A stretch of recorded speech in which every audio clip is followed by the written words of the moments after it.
I'm doing.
everyone. My name's Karama X. Sorry, I forgot my own name. And you're watching I'm just going to say it, the best show to air on Sunday on the New Post. You're watching Between Two Keepstars. And today we've got kind of a full cast here. It's a little bit of an unorthodox episode, but hey, you know what? These are unorthodox times. Quick update real quick. I just wanted to let everyone know that I have found a new host, and I would like to welcome Aish. I don't know how to pronounce your last name. But yeah, welcome, new official co-host of Between Two Keepstars. Oh, the music's loud. I'm sorry. I fucked that up. Thanks. It's Ish. Close enough. Ish, sorry. Please don't quit. Please don't quit. Anyway, we've got a lot of stuff to talk about this week. We've got what you're witnessing right here, as well as the AT, and so I'm just gonna freeform it. Again, we've got a hell of a not really a cast, but more of a gaggle. Anyway, we've got a hell of a gaggle. A roster. That's what you call a group of geeks. Who keeps echoing? It's Riker. His mic echoed. You got a roster here. Yes, a roster of EVE players. But we've got Loki Choco Chips, Dirk Statiel, Jeremy, and Andadari. We've got our old co-host Dex, Kale Eagle Eye, Ish, Carmen, Phantomite, and Redline. How's everyone doing? I am here with pitchfork in hand. Well, I tell you what. I'm here to be incredibly bitter about towards my current replacement. I am. Well, I was just gonna say I'm currently operating at 36% normal time because I am in time dilation. The images on the background here that you're seeing, this is outside Judah 4-4. In the upper right hand corner, you can see the local number. So there's about 2,600 people here right now, and they've been doing this all day. No signs of slowing down. Oh yeah, I was gonna say, I'm enjoying being quite casually camped out in the middle of the Jita motorway. I was quite impressed. I turned up to Jita yesterday with my main, and it took about 7 hours for someone to shoot me. Which one of you said you were here with your pitchfork today? Jeremy Andadari. I would say that in contrast to you being here with your pitchfork, I'm here, for me, uncharacteristically, with some praise and applause for CC. Well, you are going to be in the minority today. You and Billy can go into the camp on the left, please. I'm really interested to hear this, actually. I would love to hear the reasoning. Yeah, this is where we're starting. So one thing I will bring up is that I think it was the patch notes before these patch notes. They talked about putting sites where you can get capital parts in lowsec. As I remember, I believe Phantomite, you actually talked a little bit about maybe having that be a thing. Yeah, but it's dead on arrival because it's instanced. It is instant and also bad. What is it with CCP? I'm trying to make instanced content, instance PvE content. It kind of fundamentally goes against the entire pillars of what the game was built around 19 years ago. I think that's to do a lot of the platform they run the game on, the server. They've fragmented certain aspects of the server in order to make it run better. But that won't apply in this case. Server performance won't be a part of this because this isn't abyssal content, so it doesn't switch systems, which can be hosted on a different server to the solar system you go from. This is within the same system, so it's going to be on the same node as everything else. There's nothing about these sites which can benefit from any kind of microservices. Yeah, because some of the more recent additions have been gated in a similar way, right? The low-sec data sites where you get the acceleration gates. Yeah. Well, and I think the reason that they're doing that, they're doing it because they want to try to control the content and how many people can do it at the same time, because there's a lot of content out there. Incursions are a big one that I can think of, where people just jump in there and destroy it. It's marketed as a sandbox game where players are supposed to interact with each other a lot, though. Well, I think it is, but it's getting less and less sandbox so. game, but it's impossible to run an entirely 100% true sandbox because some people will do things that just destroy the sandbox for everybody else. So I think EVE Online has traditionally been in a space where they have largely managed to make it a sandbox with some rules to keep people on a rough track. Well, obviously, in a sandbox situation, you don't want people throwing all of the sand outside of the wooden walls. But I think we're in a situation where, at this point, CCP are actively kind of removing sand and depositing that sand in certain smaller sandboxes that only have space for, for example, one this person. Came to the sandbox. They were upset that other people were playing with the sand, so CCP took some of the sand away from everybody else and gave them their own little special one. This is a spectrum, right? Is what we're talking about, and like on one end of the spectrum is what people kind of nostalgically think of as Eve being like 10 years ago or so, where there was no instance content at all, and everyone could kind of interact with everyone else all the time in space. And then the other end of the spectrum, we have like the very classic MMO games that are fully instance content, like World of Warcraft and stuff like that, right? And I feel like Eve started on one end of the spectrum, and it has kind of slowly ended up creeping more and more towards the other side of the spectrum, which is certainly not what the original identity of the game was, but it's also certainly not what it's marketed as either. Yeah, I don't know about anybody else on the channel, but where we appear to be heading towards is not what I signed up for. I mean, we have a lot of content in the game that has a lot of similarities with instant contents, and of course, just to get this out of the way, because I'm sure it's on all of our minds and everybody watching, abyssal content has a lot in common with instanced content while not being instanced content. Yeah, but how is abyssal not instance content? Yeah, how is that not instance? Because That you is categorically always pop instance. out, always pop out within a few kilometers of a predictable findable spot, meaning that you can be completely ultimately camped in to it. That is fundamentally not what the term instance means. Like exactly, so it's not instance content. It's got a lot of similarities with instance content. One second, right? Instanced means that you are in an instance, right? Which is, when you're teleported into a separate system in the game when no one else can get to apart from you to run that PvE content. That is an instance. That is literally the textbook definition of Do you know what? content. I'll give you that. But in the spirit of the sandbox, you will pop out at a predictable location, meaning that it's a if you different pop version of when we say full instance. Nobody says full instance. I think you're making a definition that isn't required. I think we all know what we mean when we say instance content, and it's where you can perform it. It's where you can perform the content without anybody interrupting you. I get what you're saying, though. Be interrupted. Except you can be interrupted doing abyssals. Somebody can just wait for you, and they don't even have to wait very long. But that's not during. That's post facto. Yeah, but it still stops you from getting the loot out, doesn't it? No, because you've left the instance.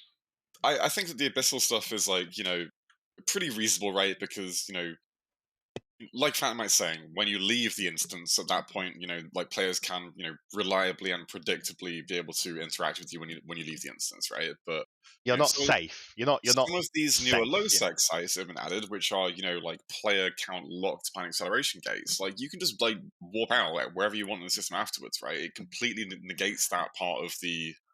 Yeah. While that's not technically instanced, it is in safety terms instant. I think there's no need to AstroTurf instanced here. I think it's just very clearly the risk versus reward balance, which is what Eve is built upon, and what the whole sandbox concept is about. Lots of games say sandbox. It's like one of the most popular things for a game to say about itself, especially MMOs. What makes Eve Sandbox unique is that there is a high risk and high reward trade versus the usual of low risk and medium or low reward trade. Or for the MMOs that don't last more than a year, the low risk, high reward, where they just make people feel special and then go under because everyone's quote unquote won the game and get bored. For Eve, the challenge is that, like you said with the Abyssals, there is a risk factor. There's an exiting risk factor that you can't easily mitigate. There's certain things you can do to try to cheese, but you're probably not going to succeed there. With these new sites, if I can just warp out and I'm locked away from any PvP incoming, that is against the vein of what Eve should be about. So these people should have to go back through the same gate, or it just shouldn't be locked. I'm all for more occasions in Eve where you can't suddenly be facing 25 opponents in your one ship or something like that. I love like small gang concepts and limiting concepts, but I don't love something that literally just locks someone into a free PvE area. That there's plenty of games that do that if people want those alternatives. I think we're missing a little bit of we're missing a little bit of the point here that these sites are like actually trash, so very few people will actually run them. There's no reward because there's no risk. Like they're genuinely that's trash. very secondary to the general principle that CCP are kind of implementing here and have been steadily implementing. Like, this is just the next stage in a few sites that have done this and just got steadily fewer and fewer players allowed into them. So the point isn't whether or not the sites are worthwhile to run. The point is simply that the mechanic that they have been introducing and are continuing to kind of use and tighten in on is anathema to where we want the game to be, where we signed up for in terms of the game we wanted to be playing. Because we can't interact. We physically cannot interact. It doesn't matter whether or not the sites are worthwhile. It's the fact that if somebody does choose to run them, there's no counterplay at all there. And I do want to jump in I just want to jump in real quick. Is what gives all items in the game value.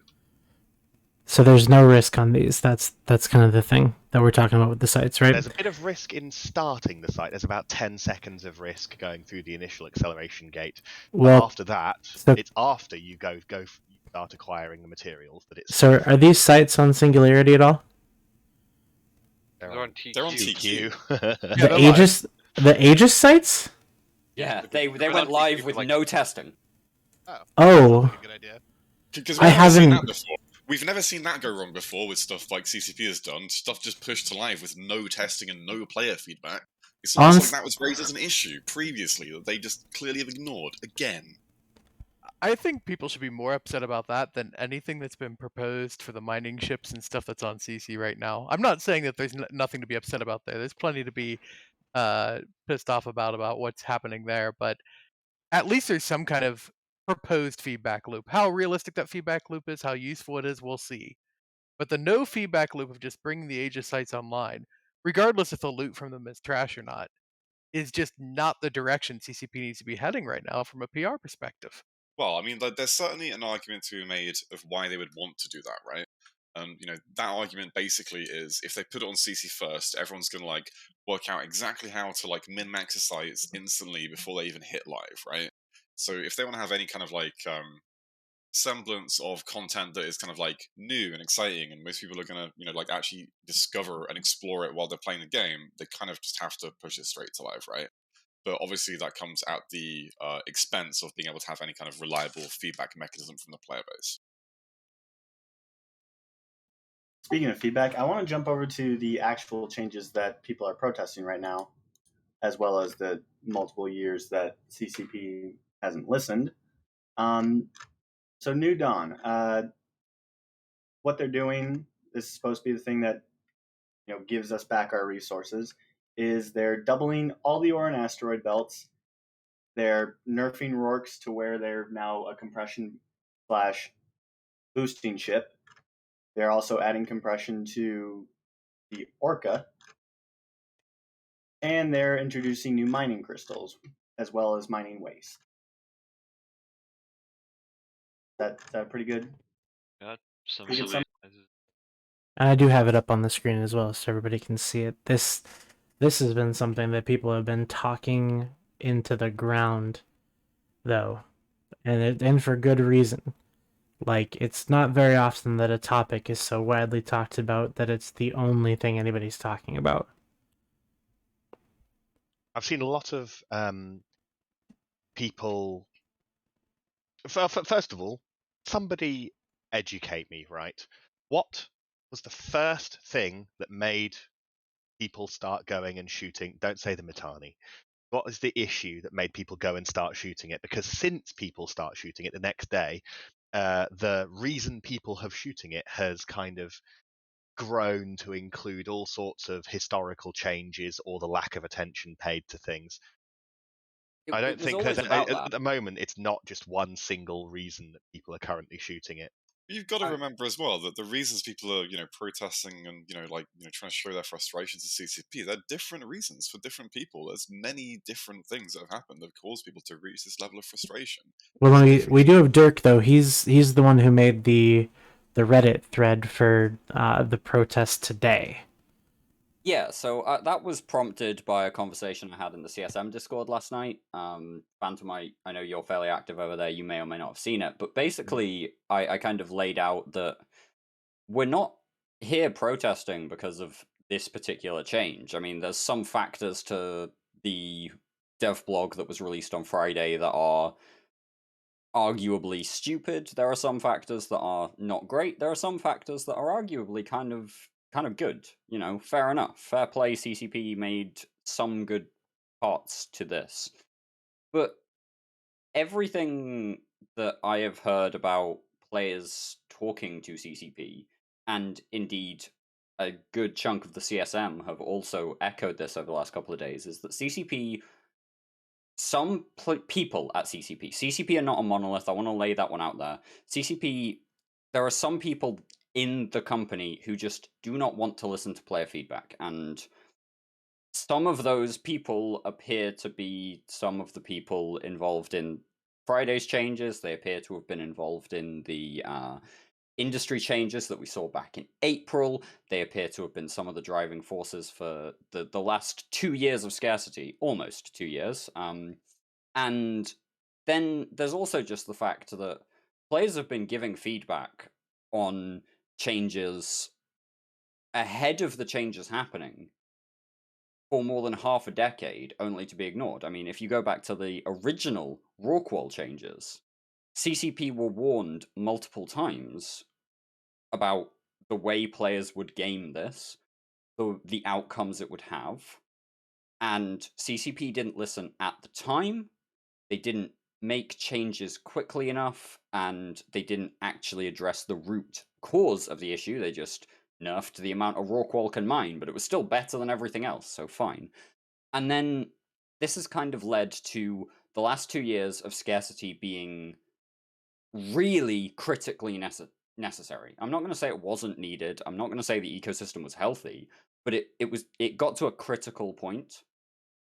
And so when these protests were discussed on Friday night before we actually turned out on Saturday, and I'm not going to say that this wasn't kind of like instigated by Goonswarm. There were conversations at multiple levels about, do we want to do a protest? Is this something that would be a positive action at this point, at this juncture? Are there other options still? And it just kind of got to a point as we were talking about it where, no, this needs to happen.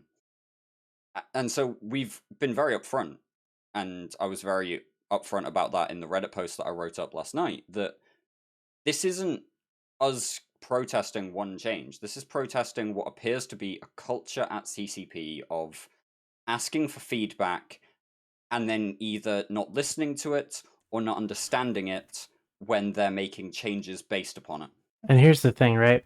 Somebody said in the chat that, the protests, the reasons are changing.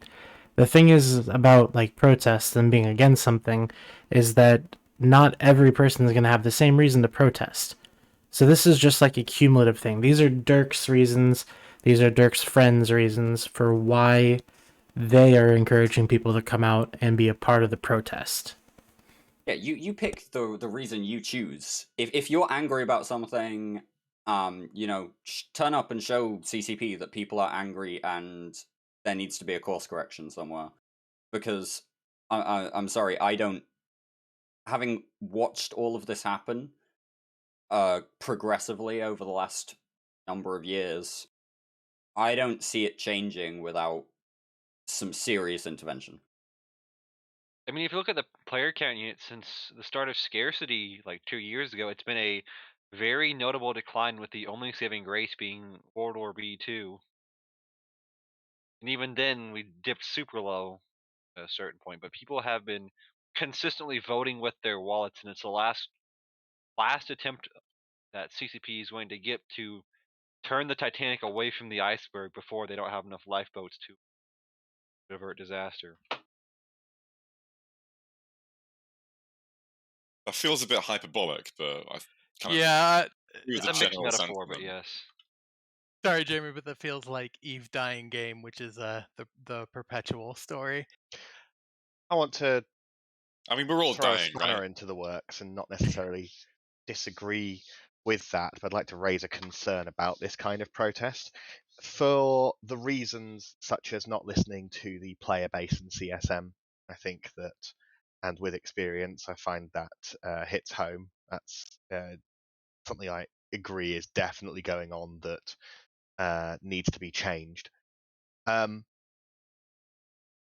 this is more in my character here, so this isn't going to be anything fresh, but I feel with the state that the game's in, with giant power blocks, concentrates too much political pressure on far too few leaders, meaning that these people get to essentially hijack the protests and imply it's about everything that they want, which isn't necessarily what they want isn't healthy for the game.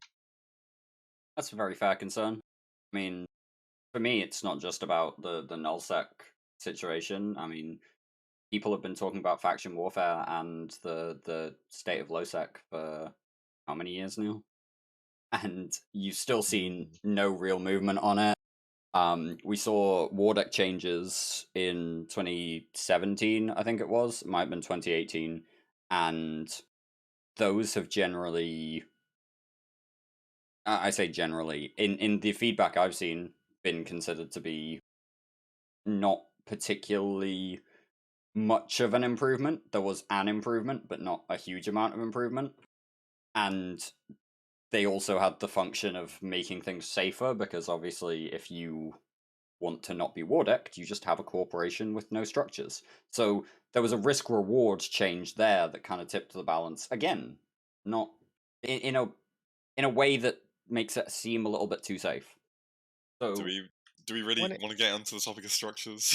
I'm not trying to open the door to that sort of conversation. I'm just saying that on the topic of there's a lot more war decks and the ways that you can avoid a deck by just not having any structures, I'm completely okay with the concept of not being deckable if you are limiting yourself to not having much impact on the game. Yeah, it seems like a fair way to get new player corporations involved rather than just being rolled like Black Flag or something like that. I understand people who just want to undock with them and their mate and just run a few missions in high sec and never take any risks, because missions in high sec isn't going to be making any blips in the economy, and if that's what they have fun doing and war decking stops them from doing that ultimately meaningless to the wider game thing, I think, yeah, let them. Counterpoint to that, though, is incursions, which are the safest ISK in the entire game, and like able to fund alliances solely based off of the tax revenue generated by them. Hurts to think. Right, but you don't have like these alliances of like 2 or 3 people like running incursions and making huge waves within the game. You do. They have people just joining pickup groups. It's like they've only got 2 mates, but they join up with a pickup group of otherwise people who don't socialize that get together to do that kind of thing. So yeah, they are moving the needle that way. During the war as well, a large part of Goonswarm income, when we had them cornered in Null, was going to like Highsec and Pochvin and doing just the incursion, doing Highsec incursions and safe Pochvin content. Yeah, but at a certain point, you can't limit the content that everyone else is going to get, or the income sources that everyone else is going to get, just so that when you attack an nullsec entity, they have a way out, right? Then we'll apply to Tez if Tez ever got L camped. Yeah, because that's never happened, right? Exactly. Yeah, but I mean, like, shouldn't that be in effect though? Like, I'm just playing devil's advocate here. Well, I'm not yes saying and there no, is a right? solution.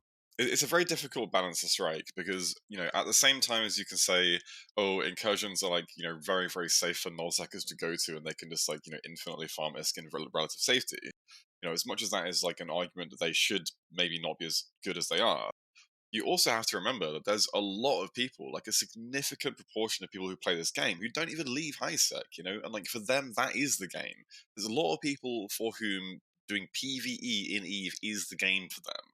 So it's kind of difficult to make an argument to remove that content That from those was people. that type of play style, PvE only, was way less relevant before Citadels and Rorts. Honestly, if you're playing Eve for the PvE experience, you are doing something very badly wrong. And I'll tell you what, now I'm going to propose here. And I haven't thought this through in my head entirely, so let's see if it sounds about right. I would argue that people who PvE so that they can purchase a Titan in a very large group, I would argue that even though they are making themselves combat ready, if their purpose is just to acquire it, I would say that they are PvE dedicated player, even if they might not say that themselves. Sure. I mean, you're a PvE dedicated player if you're doing PvE. It doesn't matter what you're doing it for. And that's Yeah. I mean, I feel like CCP in their marketing, in their trailers, in the way that they modified the game, has pushed that as the gameplay loop to a lot of people, and thereby has increased hugely the number of people who are just PvEers. Hold up. Are you trying to say that sometimes marketing is disingenuous? Yeah, do you know, I think I'm going to go wild and say that. I've never heard that before. only the edgiest statements on the Sunday show, that is for sure. But the problem, of course, with that is that when you condition people for 5 years to think that that is the gameplay loop rather than some form of PvP and combat, it means that those people start demanding that the game further change to meet that need, which by its very nature is an anti-content desire. CCP have a history of that, though. CCP have a history of telling players that, oh, there's a problem, and then throwing out a survey asking players what the problem are, and then what the problems are, and then saying, oh, you've highlighted X, Y, and Z as problems, so we need to address them, which is just in line with the direction they were taking anyway. And, it happened to 0.1 isking, it happened to a number of functions in the game over the last few years. CCP have a history of that. If only there was like some mechanism that CCP could enact in their game, whereby they could get, like informed critical information or critical discussion on these points and feedback directly from the player base itself, right? Possibly even players that have perhaps in been the form of elected. some kind of elected committee. Yeah. No. A council. A The council. funny thing is, something they could listen to and subject take matter information experts. from. the funny thing is, the fact that CCP ever created the CSM in the first place is always going to be a thorn in their side and a source of sharp criticism. The thing is, right, they cannot get rid of it now. They cannot get rid of it, even if they want. Absolutely not. I'm not saying they should. I'm saying, like any rational person, I'm saying they need to listen. But the real, okay, looking at all these changes at a big view, because I want to talk about quadrants too. I want to talk about the idea of quadrant, period, like how they've been shifting into this. But looking at these changes, I actually think the vector, the heading, is right. The speed is wrong. That a vector is direction and velocity, right? Old school math class. The direction is actually the right general direction. No. The velocity is no. I'm gonna justify this. I'm gonna justify this. You can't. You can't possibly justify it. The velocity being so intense in typical CCP way, the velocity being so intense means that the outcome is terrible. The direction should be to reverse the mistakes of 2016 to 2019. That should be the direction. I think that these changes are geared towards an idea of changing and shifting creating more PvP content, and shifting the economy out of the bad state it was in 2016, 2019. The problem is, because CCP loves to do it in these massive changes that aren't really well deliberated, and then they sneak in things on sidebars like Aegis sites going straight to TQ, it doesn't matter if the direction was in a good spirit of trying to reverse previous mistakes, because it's all wrong. You have to have that direction and velocity, or you might as well have a wrong direction too. Right. So there's a couple of flaws there. I agree with you about the speed, the velocity, the rate of change, but also the way they're changing in huge steps rather than small ticks. Fair enough. Unfortunately, what you've described there isn't a direction; it's an end result. What they have defined where they want to be.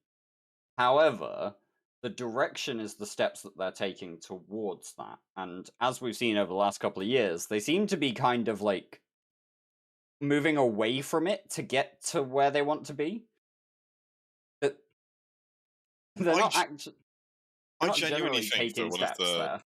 I think that one of the honestly like the biggest issues that has happened like with this this announcement of the proposed changes is more of an issue with the way they've communicated all of this. Really, I think is really the biggest issue, right?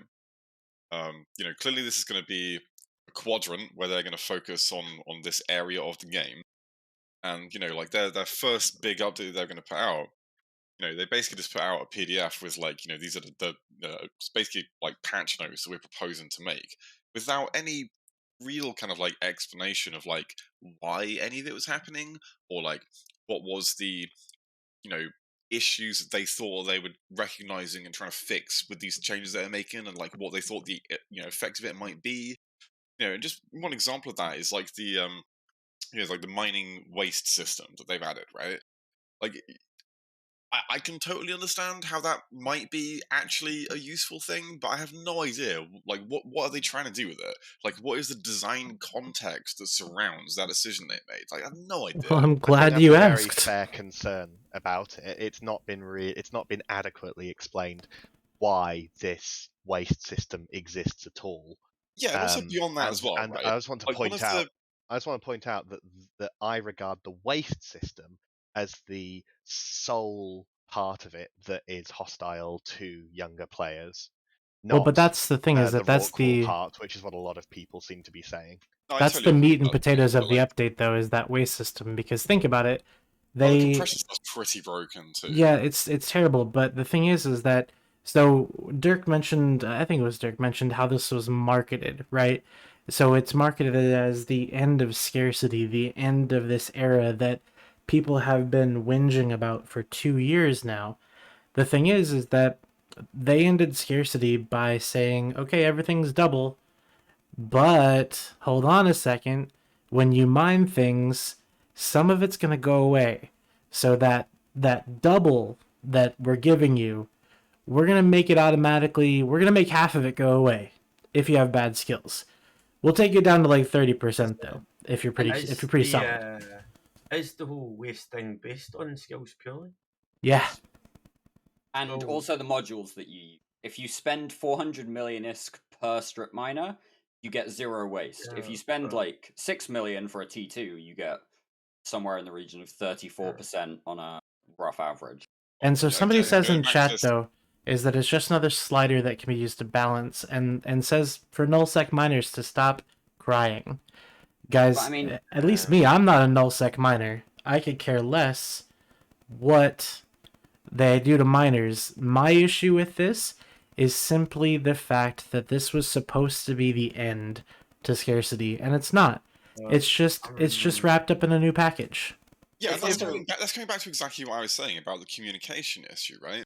I mean, these quadrants are supposed to be like, sort of 3-month-ish periods where, like significant, effort is going to be made into a certain area. And, by naming it the end of scarcity, obviously everyone is going to look at the first big update in that quadrant and be like, oh, right, that's it. That's what it's going to be. That's the end of scarcity. That's the only thing that we can expect, right? Can we take a fact check Obviously, on they're that? going to Just add one more second. stuff later on, but they haven't told us that they will. We take a fact check on that. Just one moment.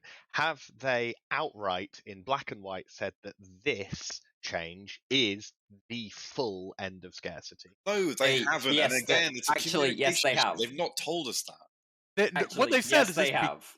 that this is the beginning of the end of scarcity. That's No. what this quadrant is supposed to be about. This is the problem with quadrants. Well, it's certainly the beginning of the end of something, but I don't know if it'll be scarcity. Back in July, they posted a dev blog that stated that in quarter 4, 2021, or quadrant 4, they said Q4, which is a bit fungible, and that leads on to other topics. But Q4 like 2021, the era of shortage will end. Said that. They outright said that in a dev blog. That they said it. When? How long ago? Well, the just middle look of the at year, July. Look at the November 9th blog that announced this. So not the technical blog that came on Friday, but the November 9th blog. They said that 3 phases were laid out in the ecosystem outlook: shortage, redistribution, dynamic distribution.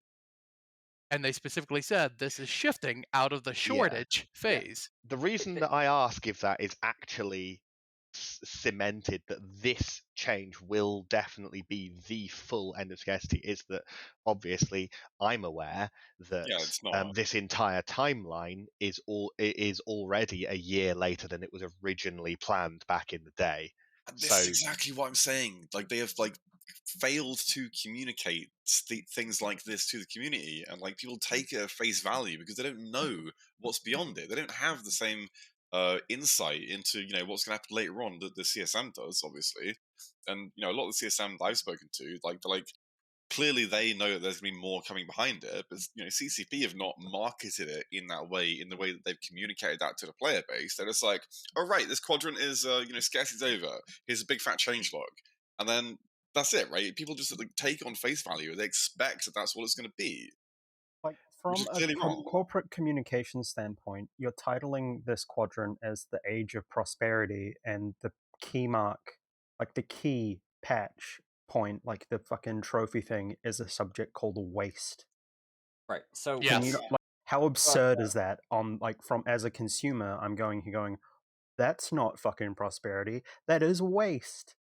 So, just to real quick answer Phantomite's question, I found the exact quote for you. It came from a news article on July 23rd of this year called "The July Status Update." It had some talk. It had some talk about looking back at the World Tour and community events, and then there's a paragraph here that says, "Scarcity firmly ends in Q4 2021 with additional resources as well as player choice for what resources to distribute in your sovereign space.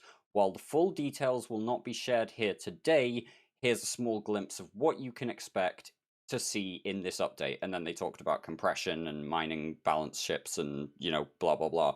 But they said it. Firmly ends Q4 2021. Okay, my question, though... I was about to say, my question is, though, so they've removed the ability for Rorks to actually be good miners, and they've become, compressors and boosters, which, quite frankly, I'm okay with. But in the same vein, they never actually buffed, okay, what can a standard, mining barge do? Buffed, right? I think. But between the crystals and the changes, I'm pretty sure they're getting a fairly large buff, but not enough 25%. Yeah. It should have been done back in 2016. They should have ripped excavators out the moment they saw what was coming, and they didn't. The thing is, right? That looks weak though, to instantly undo something that everybody warned you not to do, doesn't it? What's more valuable to CCP though? Making an actual benefit to the game change, or being more fucking worried about their reputation as a company that they'll let the game drag itself into the shitter? They'll have to fucking kill the entire player base's reputation or thinking of them for years afterwards.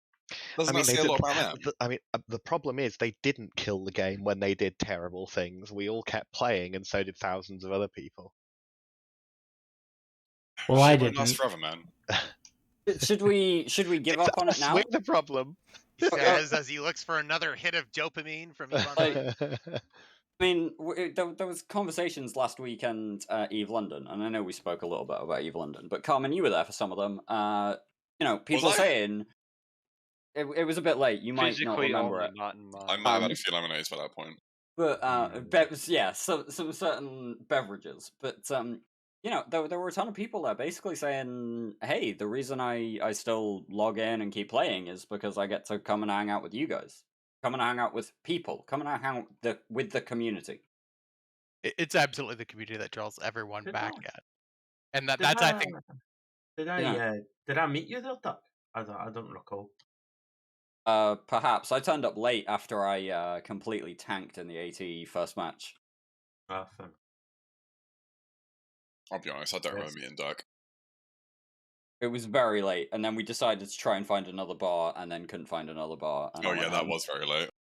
We did find we did find another bar afterwards, and yeah, you probably ducked out at a good point. So I ended up on a replacement bus service back home, so yeah, I ducked out at the right time. Not to interrupt the British chat in it, but has anyone done the math on? So raw calls are having their mining output reduced, and then barges are having it buffed. What is the theoretical maximum you can have out of a barge?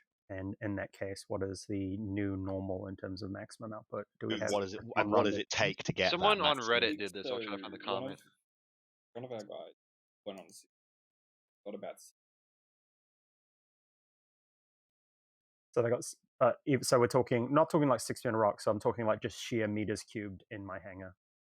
So I have seen numbers. I don't know how trustworthy these are. Like I didn't do it myself, but I've seen numbers that were, like on Sissy, the Hulks can get, a higher, ISK per minute yield. Sorry, meters cubes per minute yield than what raw calls are right now on TQ. Not by much, but like a little bit. It's basically equal. Okay. So that's okay, but I don't think Hulks are going to get used very much. No, probably not at all. No. Yeah, sure. I mean, that's a different question though. But like I've seen numbers of that is like what the thing is.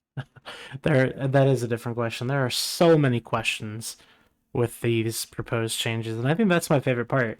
Is that these are all proposals. If there was like some additional information that could have been provided alongside this proposed changes, that would have been a very useful thing to have, right? Keep it obscure, man. Keep it obscure. Make everyone freak out. It has to be surprised. Players see which way they freak out and maybe adjust. Right, I'm gonna answer. So there's no physical way for a barge to outmine. A work will combine 470 M3. There is no way a barge can.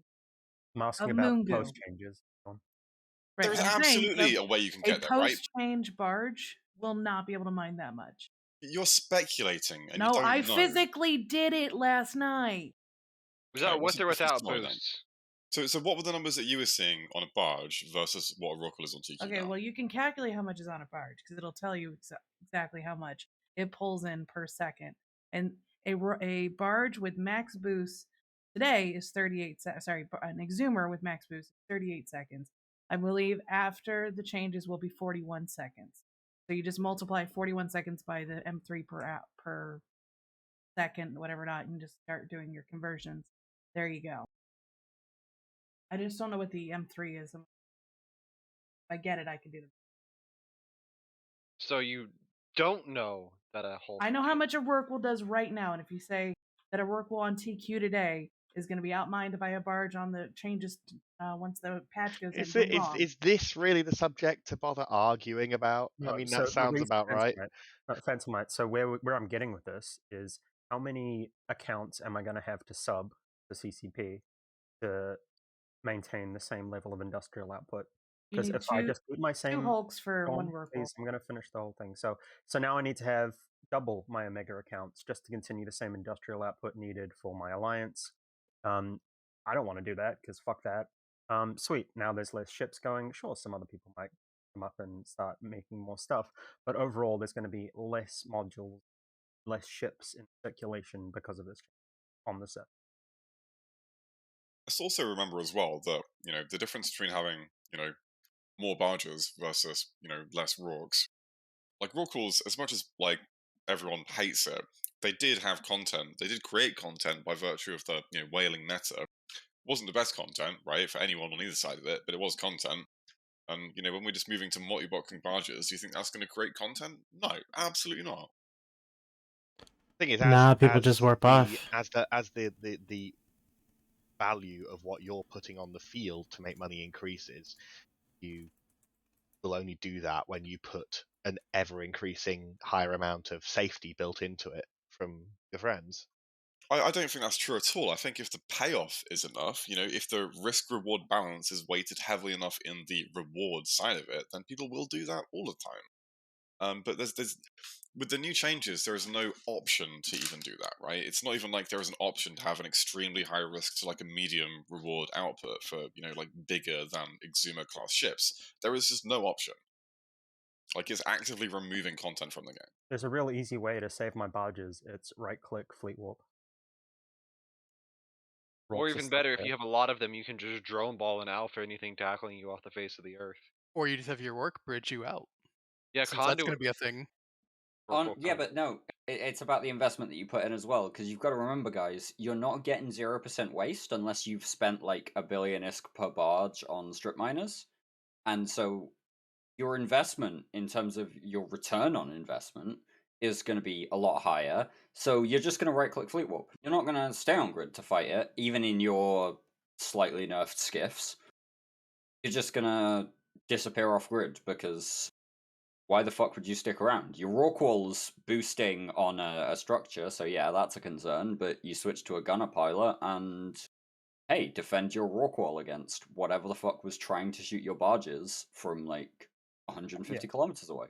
That's an interesting point that I've just thought of, by the way, when you said that. Is this going to... It's still going to make some Rorquals be out, untethered, tackleable, but they're all going to be more universally in range of some structured defenses where they wouldn't have been as much before.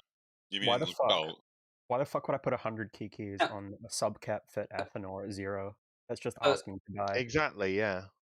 The point isn't that they're going to be out of tether. The point is that they're not tethered because they're boosting and you can't tether. No, what I'm saying is the You're talking about the untethered tackleable stock of Rorquals in space is now going to be more universally within range of structures where they would have been more often outside of the effective range of structures. That and as well, there's going to be more coordination because you want to minimize the amount of Rorquals or maximizing those subcaps. There's probably going to be a lot of alliances looking at like making sure there's only like one Rorqual out per resource or something like that.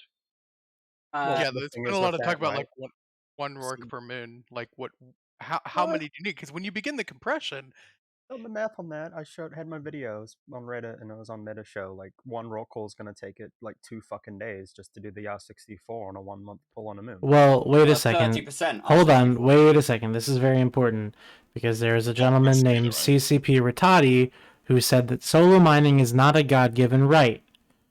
So just get more friends. He also said that teamwork is basically equivalent to more accounts in an MMO. So he's basically just said that he's money grabbing at this point. Hold on. Isn't that the opposite of what he said? No, get more accounts. Explicitly in line with needing more accounts. So I do. From me getting more friends or me subbing more accounts. Either way, these changes are explicitly in line with needing more Omega. Combine that with the inherent scumminess of announcing these changes and then going, surprise, there's a special on skill extractors after we nerf your Rorqual. And I did find a pretty candid picture of CCP, and I'm going to throw it on the screen right now so you guys can see it. Is it the laughing guy from like the meme video? Oh, it's close. Like, I need to couch my complaints here in that I'm not a miner. I'm someone that likes shooting miners. Same. I'm a miner who's been out of a job for 2 years. So like, I'm somebody who's interested in as much PvP as I can get, but I'm not really particularly aiming to get people who aren't PvP set up. So Phantomite, I just don't want my ships to cost an arm and a fucking leg. Let me holler at you for a moment, Phantomite. I'm curious about something. Would you rather kill 5 Hulks or a Rorqual? I would always want to kill the Rorqual. Okay. But so, what are the circumstances here? Is the Rorqual going to... The Rorqual is you have a choice. Bring some PvP for being in panic? Probably not. Aren't. Probably not, because it's on an Athenor and it can't lock a rock to panic. So I doubt it. Is there an option to kill the Rorquals and the Hulks? Unfortunately, no. There's not an option to kill the Hulks and the Rorqual. You have to choose one. So bring more DPS. Boom. Here you go. What are you talking about on the offense? Look, you're ruining the point. Rorqual's lock range. What is? Panic range is 200 kilometers. You guys are ruining the point. My point is that why would I as a PvPer want to go out and kill mining barges when I used to go out and kill a dozen Rorquals a night or something crazy like that? Like, it's removing content. Pretty soon. That's really like why you have to be happy with it, is because there's going to be nothing fucking else to do. I find where you're going with this to be a very common disingenuous argument for the existence of whaling as a How long have you played in nullsec? Whaling as a profession, whaling as content only came to the fore at the expense of many other opportunities for combat and content in nullsec. When groups were smaller, didn't have as many citadels to dig in, had far less infrastructure. 7 years ago? Buddy, how long have you been a nullsec alliance player? Let's chat about Citadels, Phantomite. No, we can't. We can't chat about Citadels. But Phantomite, I have to know, how long have you been playing in nullsec? How long have I been playing in nullsec? Yeah, how long have you been playing, living, and how through my 13-year career in EVE Online? Okay, and have any of those been recent? No, not when it changed to be gigablock size. No. Gotcha. So the reason I'm asking, I'm sure you know the reason I'm asking is because I'm just curious if you know what people in nullsec alliances want to do nowadays. Because I'll tell you, most of them want to jump on comms, bullshit with their friends, and they've been doing what CCP has allowed them to do historically. Why wouldn't they be?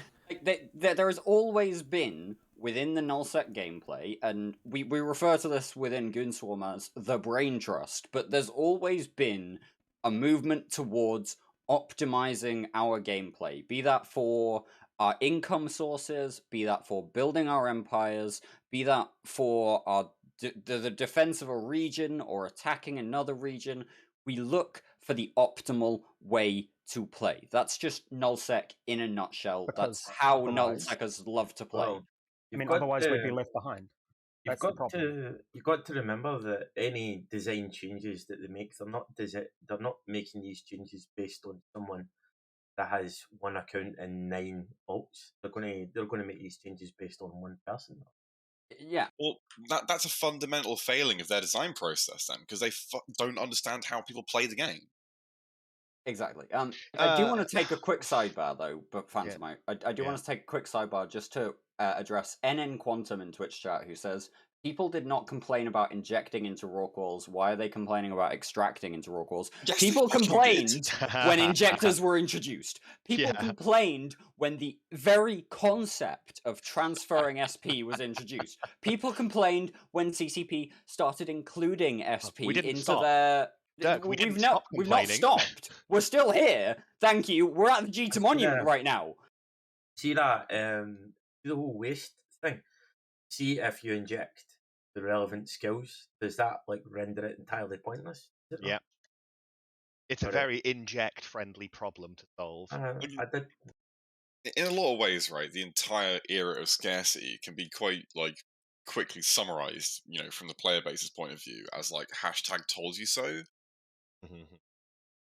Which isn't a very satisfying thing. It's never satisfying being an "I told you so" moment. Don't forget, you can rent. No one's happy about it. At the time when Rorquals were buffed, we very publicly, as goons, went, "This is going to fuck shit up. We are going to abuse the fuck out of this because if we don't, others will, and we will be left behind. This is a PvP game. We are going to exploit their resources as far as possible." CCP went, "Oh, we're not going to listen to that. Let's put them in anyway." Surprise Pikachu face happens. I don't begrudge Gigablocks for being Gigablocks. It is the way CCP has designed the game to be played, and that's where the problem lies. Yeah, very much so. I also don't begrudge people wanting to fly Rorquals to make a lot of money if that is the ecosystem that CCP has designed. You've got to also remember, right, like, given the amount of information that was given to CCP, when this all was introduced, when like the, because Rorquals now on TQ are, not even close to what they were when they came out, right? They were like fucking just ISK printing machines. And, there was obviously a lot of feedback given to CCP that this was going to break the game and all this kind of stuff, right? Double they whammy, did, by the way, Carmen. to their It was an ISK and OR printing machine, which is a horrible formula. To their credit, right, they did iteratively nerf Rorquals a bit when they came out, but realistically, right, Rorquals had probably. I mean, I don't have the actual They didn't nerf them away from the concept that was. But they had years. They had years where they did not receive any nerfs at all, right? And they were still absurdly, powerful ISK printers, right? Or and they scaled with alliance right? size as well. They scaled with alliance size because but the point bigger the I'm trying alliance to was, make, the easier they were to defend. There is no way that CCP did not know this was not a problem. They absolutely knew this was a problem, right? That's why we've ended up with scarcity. And in that entire time where they obviously definitely knew it was a problem, at no point was there ever a patch note that came in which was like, oh, we've reduced the mining yield of Rorqual drones by 10%. Like, they just never reduced. They never touched it at all. Like, they just did not touch it in any way, making iterative balance until it was totally fucked. This is the thing, because they were told before they even brought it in, and we have the CSMs who have said this, before they even brought it in, they were told it was broken. When they brought it in, they were told it was broken.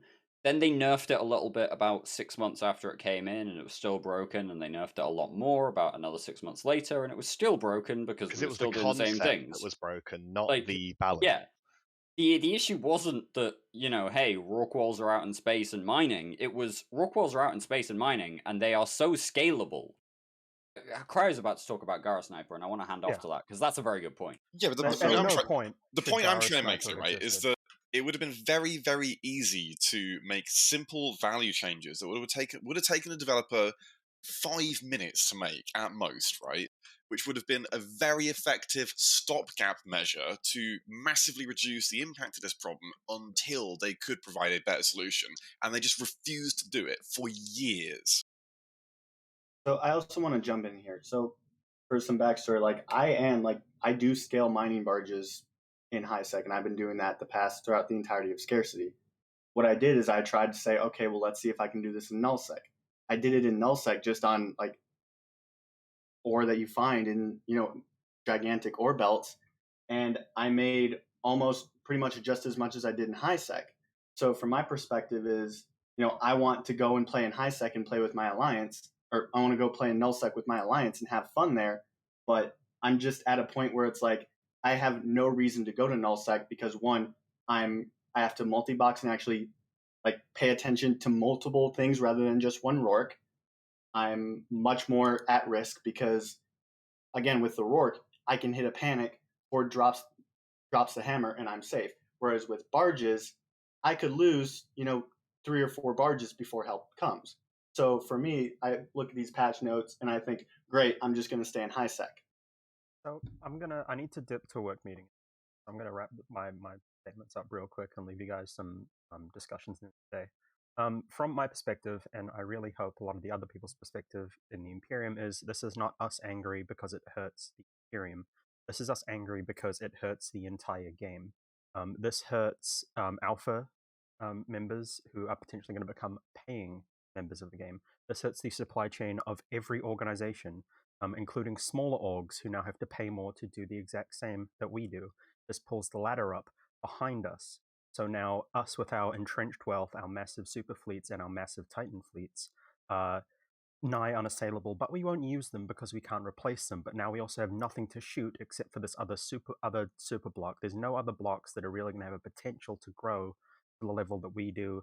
Nothing else that is going to become a new block over along the lines. There is a massive supply chain problem that has affected battleships, faction ships, capitals, fucking everything. Market volume is slowing down to the point where one of my favorite members of Delta Squad, FNLN, is screaming daily that the market in Jeddah is about to just fucking collapse because the money is now no longer moving.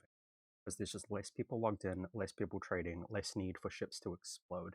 It's not just yield percentage, it's not just Rorquals.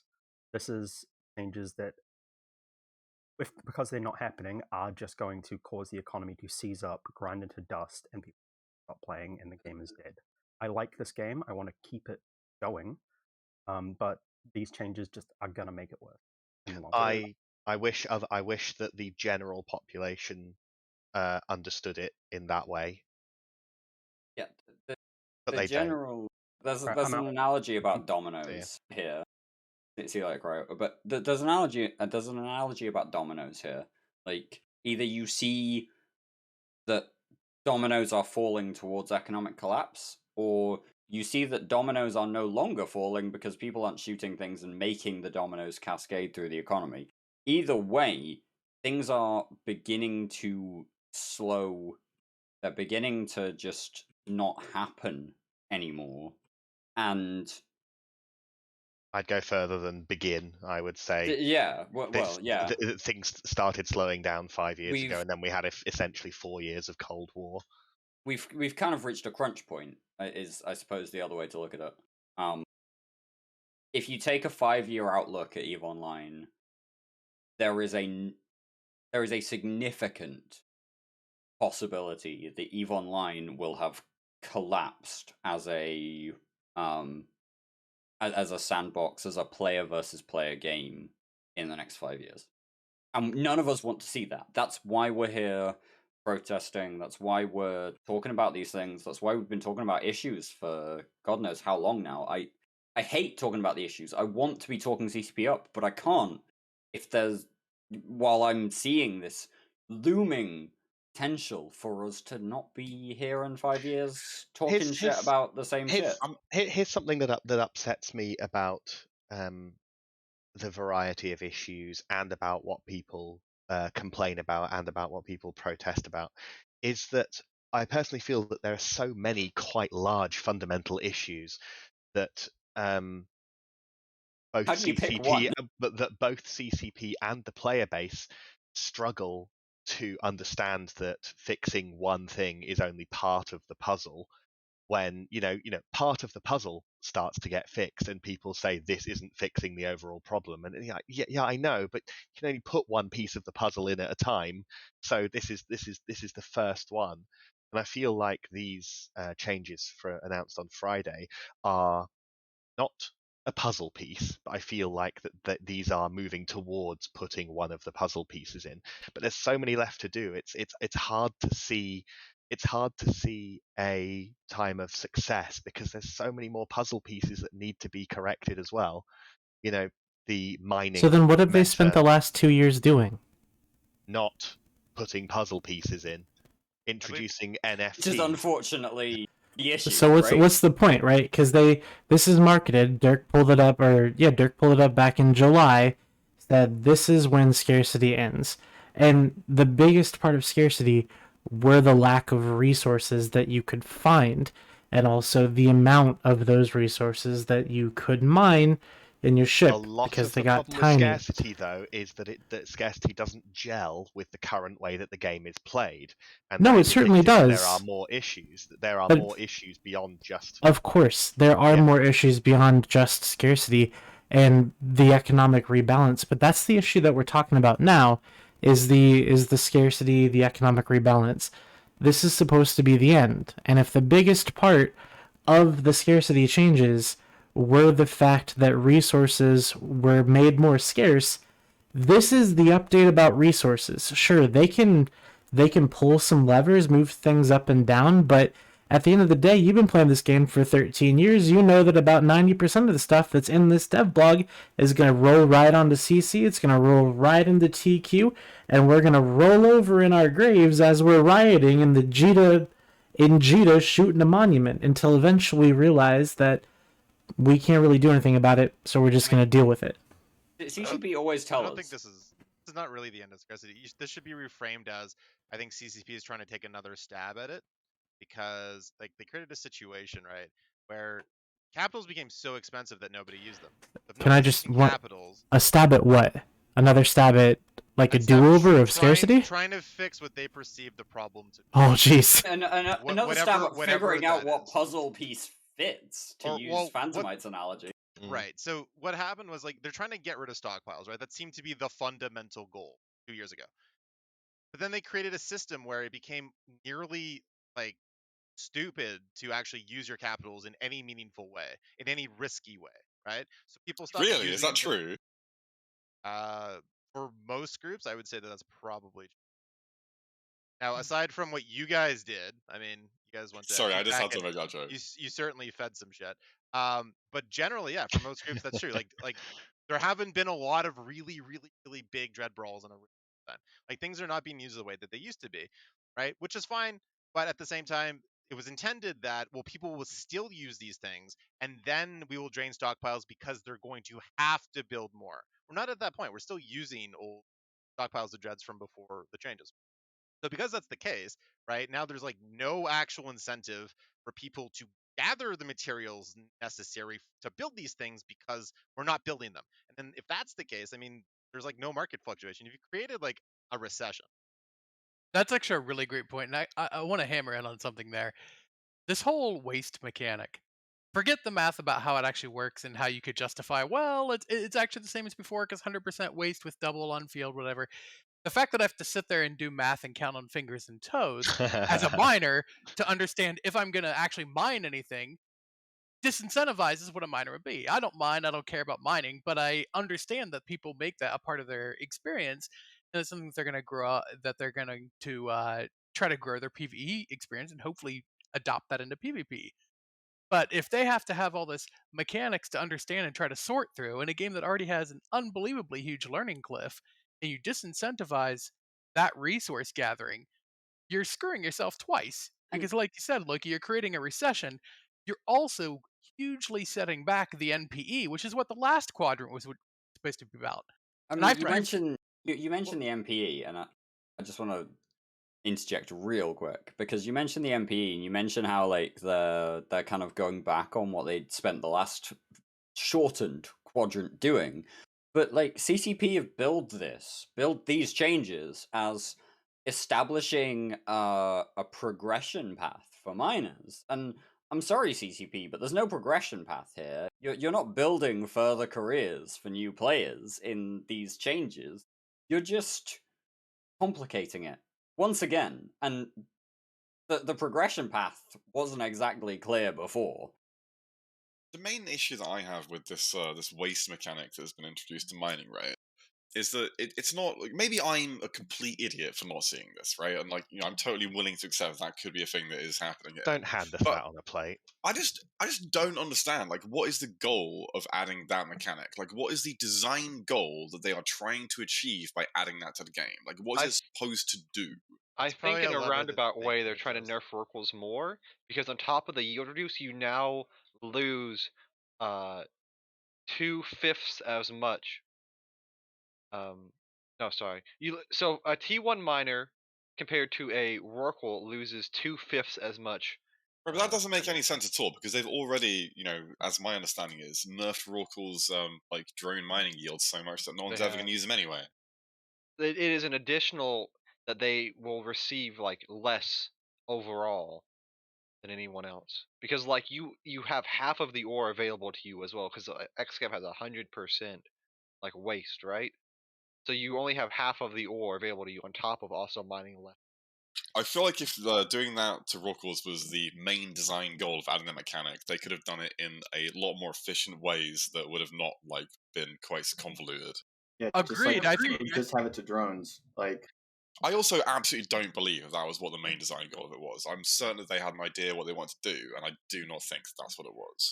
I think they're also trying to increase the risk of bringing all these Hulks on field because now they're anticipating, well, what people will do is just bring massive fleets of Hulks, which I think it was Redline or someone said that's not what people are going to do, and I actually agree with that. But I think they're trying to like up those values artificially because now the best experience you can get, Mastera said it in Discord chat, right? Is like a $2.5 billion or 2.5 billion isk mining barge.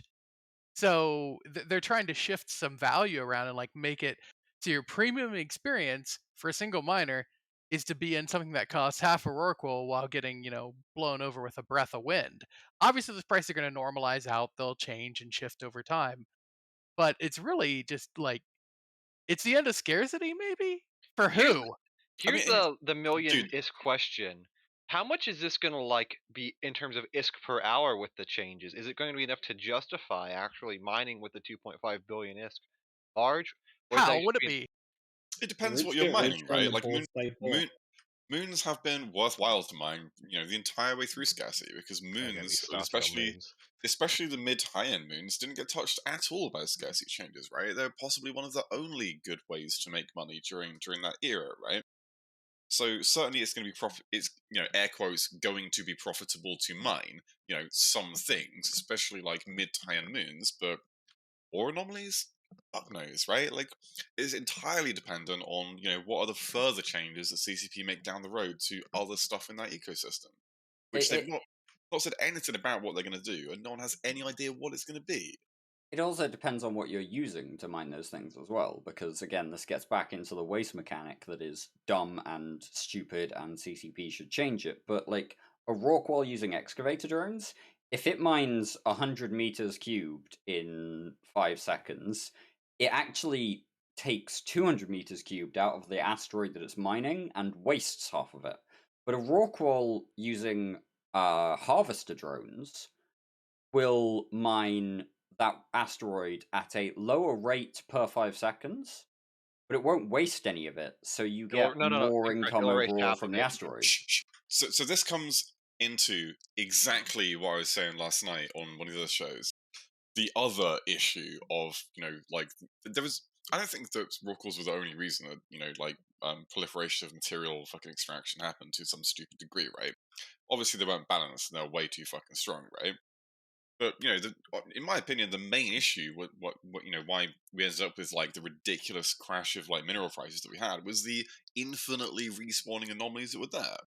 And it doesn't matter if you're wasting half of the anomaly that you're mining, if it just instantly respawns and there's another one next door. If the availability of resources to mine is high enough, it does not matter how high the waste is. Yeah, I think that's something that's not being clearly forecast with the waste mechanic. What do you mean it doesn't matter? Wait a second. Can you use a Rorqual? Go ahead, Redline. Right, Is if every system had 10 colossal belts, right, it would not matter if the waste mechanic was like 10 times what you mined out, because you would never run out of stuff to mine. So that mechanic is entirely tied to what is the available supply of things that you can mine. I disagree, because there's a point you're missing here in that the way that how small rocks are currently and the way they are spaced out is not conducive to ore mining already in a Rorqual. I think very few people are going to do that now that Right, but the mechanic is not limited to Rorquals. It applies to everything which mines in the game. Yes, but you're talking about how waste works, right? No one wants to mine with a Rorqual anomaly because you have to boat your excavs 50 kilometers in one. Right, and we're not talking about Rorquals, we're talking about the mechanic of waste in the game. Just fundamentally does not matter if there is a high enough availability of resources to mine. I will say this too. They sort of, so currently how it works on CC is that if you get your skills up, you mine more. Whereas with this, it's you get your skills up to not waste as much. So it's kind of like both of these systems are trying to control, okay, better skills equals mining more. But that already exists in with the game. Why do we need this system? Because my view of it is that it's an actual lever that's going so that they can control that quotient as necessary in null, right? So if they feel like, oh my god, there's way too much of this or there's way too much of that, then they can, impose an extra value of wastage or a reduced value of wastage based off of what they see. That's absolutely what they're doing. Yeah. That's absolutely what they're doing, right? And like, I would feel much more comfortable with that if they had actually spent any time using all of the other levers that they'd already added to the game to actually do iteratively balanced passes, which they just don't. You would think so, right? You would think so. But again, another stab at it is, I think, what they're doing. The problem is, the problem is, besides the infinite sermon about the lack of iterative changes, is that this whole approach, they keep taking on these new mechanics to introduce the levers. But like you said, they haven't made use of existing levers. And this is actually a fundamental problem with quadrant mindset itself. So they go through these quadrants, right? And each is supposed to have this theme, and it's supposed to completely improve XYZ because this is a coming up on 20-year-old game, and you have to freshen things up, and you have to give people the idea this is progressive and new and amazing. The problem is that it actually leads to a decay of quality because each thing to make an improvement, they have to put something that's clearly visible. And there's only two clearly visible things you can do. One, give people free stuff, which isn't sustainable. Or two, create levers, which is also not sustainable if you haven't been steadily and iteratively using those levers. So like we went through the NPE quadrant, right? The shortened quadrant of NPE, like Dirk was saying. And then all of a sudden, bam, now we're on the Age of Prosperity quadrant. So what happens with the NPE? What's the connection between NPE and this prosperity? Now they'll write about it in a marketing sense and the marketing blog for it. But what's the actual true connection between these changes? Because all we're seeing is a negative to the NPE, and then we see an abandonment to that. Sure, we're supposed to get improvements to skill plans where corporations can make skill plans for their court members and all that stuff. We're supposed to see some pickup on that. But given how CCP has done in the past with new mechanics they've introduced, new levers they've introduced, new interfaces they've introduced, it usually takes ages and ages or just simply never happens. The quadrant encourages them to drop content and to drop focus because now they need to move into the next quadrant to keep things exciting. There's a fun fact that you kind of missed there, Ish, which is that the NPE quadrant that we've just recently, like within the last week, come out of, saw the introduction of like NPE 5.0 since like 2016 or something.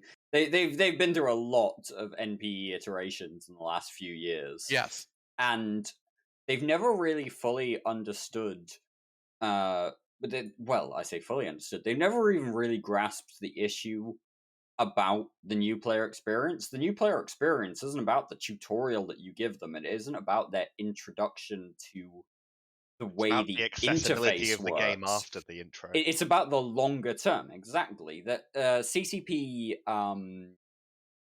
Ghost in 2017 in Amsterdam suggested that realistically the way players get involved is by knowing other players. CCP haven't ever really worked on that too much. They're starting to work on that a little bit now, but they haven't ever really used their own analysis and information to figure out where they go with the MPE beyond the first, call it 3 hours of tutorial, if you take that long.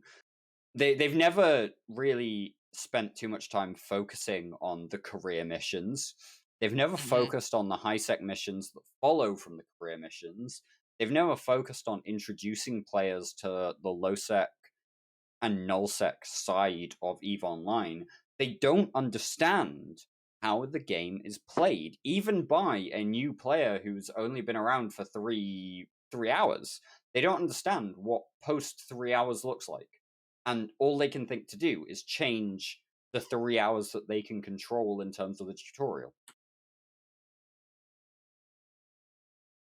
I mean, like, one of the fundamental problems with that is that if your main pillar that you want your new player experience to be based around is them interacting with other players, then as a developer, that's fundamentally something that you cannot control, and that's like a pretty scary proposition. That hits upon something. Shall I tell you what I suggested? And I brought it up a few times. It was a wild idea. I said that they should do new player speed dating. I actually think that's a good idea. Interesting concept. Not actually dating, obviously, right? Yeah, so you mean a buddy system? Just like a buddy system. That's what you're trying to say. Wait, Kale, do you not want to go on a date with me? Is that what I'm hearing? So the concept that I proposed at the time was, why not have some like level 0 duo abyssal content that takes 5 minutes each, and also work on the UI of the friends and places system so that you can see who you recently did speed dating abyssals with, so you can think, oh, who was that last night? Maybe I should convo them. It worked out for us both when we were randomly matched up for this 5 minutes of not really very challenging content. I think you're making it sound a lot more erotic than you mean to, Fatima. Maybe, yeah, I was going to say, maybe you should get their name first before you engage in it. Shall I say it a little bit more sensually instead? Please no. Skip that. But level 0 abyssal content. Okay, that didn't need to happen. I mean, that's like more sultry than sensual, but I'll take it. So the game The game Dota 2 has this mechanic called coaching, where anyone who's of a certain rank or higher Don't get can going click. started on Dota. Hold on. Well, they can click a button and they can say, I want to coach someone. They get randomly matched with someone who says, I would like a coach. That person then enters into a voice chat with them, can watch their game, and can give them Oh advice. dear. And you can imagine how toxic that can get, and Yeah. useless that can get, but also how cool it can be. And interesting. If there was a mechanic somewhat similar to that, but a little bit more focused, like you said, the abyssals or that sort of thing, something where a more experienced player can join in with a new player, I think that would actually be a lot more popular than it may be given credit for, and I think it would be a hell of a lot more useful than all the people who just camp rookie chat and I are of think that varying degrees of usefulness. How would you the key vet difference the on that is veterans? that you should make it so that people are paired together, not to talk and learn, but to do something that's very clear Right. that you're doing together. Exactly. Yeah. Yes. The talking part is always going to fail, not just because of evil Wait, minds. hold on, you need to hold be on, wait a paired up, second, right? wait. But you're not allowed to talk to each other. You just gotta Let do me. You can that sounds let like me. a good Tinder date right there. Let me interject for just a second, because that sounds like two things. One, a great way for a new player to get completely turned off by an older player's disdain for the game, and two, a great way to scam new players out of their ships. I'd say Yes, just like Yeah, but you can. Yeah, no, wait, but you can. You can solve. No, no, you can solve that Spamming by new making players out of their ships. No, you can. Because that's You going can. to be You can totally worthwhile to easily. a vet, right? You can easily solve that by making level 0 speed dating abyssals be noob ship only level. Only let. Yeah, but noob who's ship gonna want to ship do and that? module restriction Wait, where it wait, doesn't- wait, wait. Who's gonna want to do that as a veteran player? It's not for veterans. Oh, it's for okay. just all of the new people playing to be Gotcha. randomly paired up over and over and over again in rapid succession. And until who's they find somebody they had a good time with. New people with new people. I got you. Yeah, yeah. Oh, you New okay? players will I do thought anything they you. get rewarded for. Just Okay, make sure I there isn't any misunderstood kind of Like fucking- leadership board Like for fucking it, 'cause Project that's gonna Discovery, end badly. dude.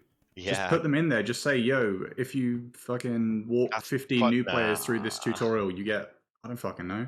Oh, alts. Okay. A fancy skin. Oh yeah, okay. Yeah. A fancy skin. Whatever. Oh, I'm too tired for this shit. Yeah, I've been working hard, have Barry, you? Congratulations on your commentary of the Thank final. you. by I the just way. It was wanted really to good. join here so I could listen because the volumes on the stream are fucked. Are they Some really? are ridiculously loud. Oh, that's my Just bad. real life. It's probably just us screaming, to be honest. It could be partially screaming. Yeah, well done, Basilisk. You and BBP were a great pairing for the AT. Yeah, Thank you. That's very kind. it was really good, man. I actually I watched tell you some what, of that ECU what this year, a- so that's what a reflection of how return. good you were. What a return of the Alliance tournament. It really was actually a good Yeah. one this year.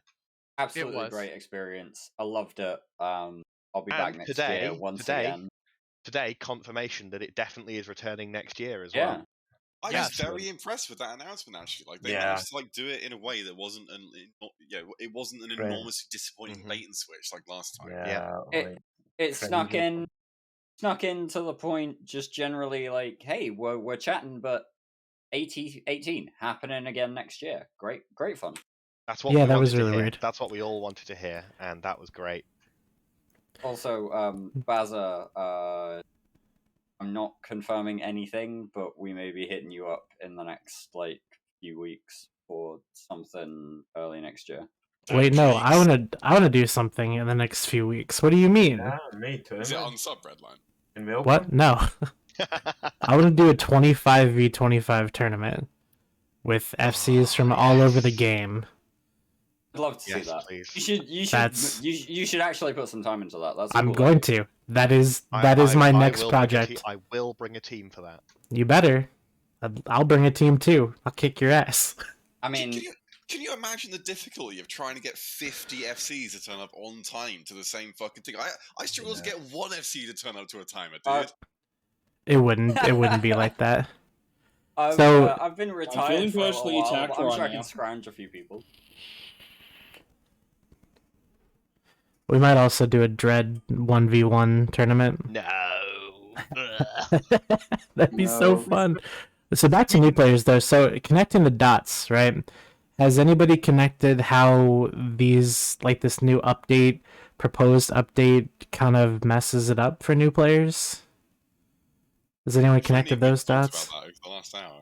Did you? I'm sorry, because if you did, that's, you know what, now that I think about it, that's probably how you got on the topic of new players to begin with. We've been talking around it for a little while. Yeah. Okay, We've that's not fair. touched on it, but we've talked around it.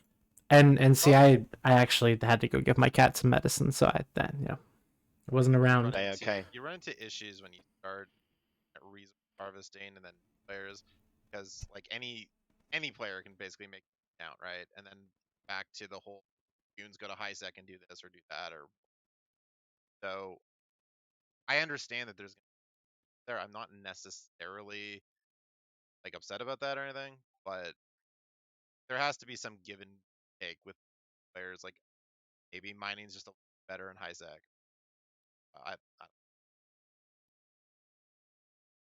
Like if you make, like, my point is, like, with the wastage, players are not going to be mining the same as everybody. Right, yeah. If you have them all on like an R64, for example, like I'm sure there are going to be a Oh, lot no, of no, no, are no, are no. definitely not going to want that to happen, right? No, no new players on the R64s. Oh, you want to go there? I'm sorry, Sim, but we don't go there. That's the dark country. Isn't that in itself a big problem? You know, that, like, you know, the mechanics are disincentivizing for owning these kind of like more high-end moons and resources to even allow new players to be involved in it. Yes, I think so. I just don't get this whole waste mechanic, right? Like, I really would like for someone to explain what the goal of it is, because the whole thing just seems completely dumb to me. I think, from what I can see, like, this is not really a subject of any interest at all, but from an outsider's, so to speak, from what I can see, they've kind of aimed it around like a new player experience where it's like kind of point of progress. I want to get to a point where I'm not mining any, like I'm mining as efficiently as possible. But they seem to like have designed it around the idea of completely forgetting skill injectors, because Yeah, but also, right, the entire mechanic is based around, like, you know, you train more skills and you're not mining more stuff. You're not making any more money for it. You're just like not wasting less stuff that you probably are not even going to even be aware as a thing when you're playing the game as a new player, right? Like, it's not a positive reinforcement loop. It is reducing a negative reinforcement loop, which is just a terrible idea to start with. And also, you reminded me of one of the things a point I was going to make earlier on as well, actually, about the idea of, like, you know, CCP adding like more levers to the game to be able to balance stuff with, right? If you go and actually look at how many levers are already in the game, right? Like, go and like find a random item in the game and like right click on show info, go to the attributes on it, right? This game already has more levers available to be used to tune balance than any game I've ever seen in my entire life, right? And I've worked in games for over a decade now, and they just don't use them. Like, there's so many levers that are there available for them to use at any point in time, right? And they just don't use them. And, you know, often problems that, you know, could be solved with a relatively simple value change to some stats on an item. What I have seen increasingly to be the case over, you know, like the last years or such, is that CCP's solution to this would be, you know, to add a convolutedly complicated system that is completely unnecessary to try and solve that problem, and it just creates more problems. I totally I agree. think mining waste is a prime example of this. Well, I think that at the end of the day, you have a lot of, you know, you have devs that come, devs that go, and I think that because it's a complicated game and the economy is very complicated, may not have people who They should hire an understand. economist again. You'd think, eh? Like, but you may not have people who understand how those levers should be used or positively impact the game or impact what it is that you're even trying to achieve. I think that that's fundamentally a problem. So I think that maybe this is like, here are a bunch of new levers that we can use so that we can impact things exactly the way that we want. Right, I want to be very, very clear about this, right? That is not an excuse. I understand that. Yes, absolutely. I'm not making excuses at all. No, I'm not saying you are. I just want to, like, anyone, you know, who was listening or involved in, like, you know, hanging out here, I don't think that is in any way a reasonable excuse. If you don't know how to tune the balance of your own game that you are paid to make, that is your fault. Yes. There's a concept that came up in conversation between me and some other friends of mine earlier today, even, which is basically, how the fuck does CCP not have some sort of internal wiki about these things that new developers can go and consult? They can go ahead and read up on the way specific mechanics work. Team of gameplay experts available at a moment's notice.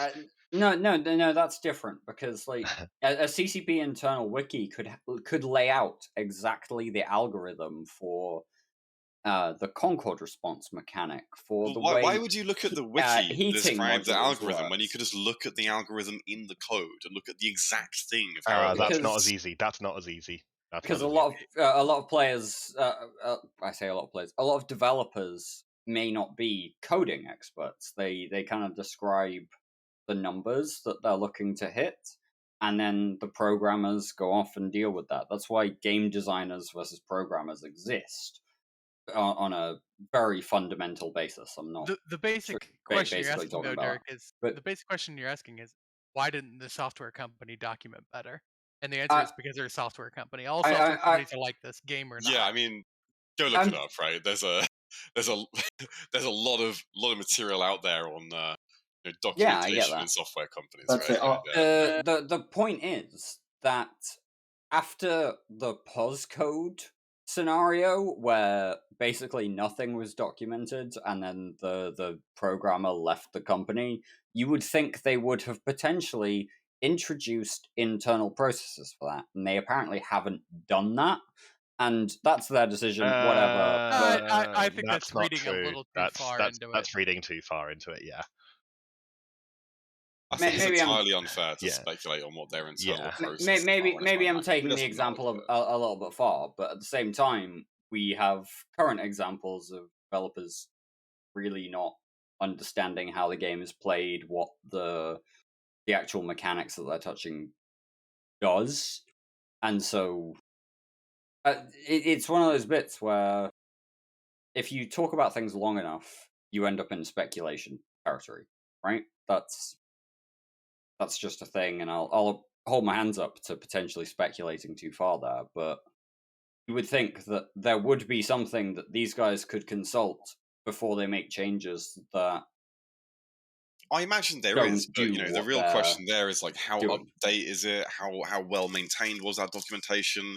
How actually well understood was the subject that was being written about by the person who wrote that documentation?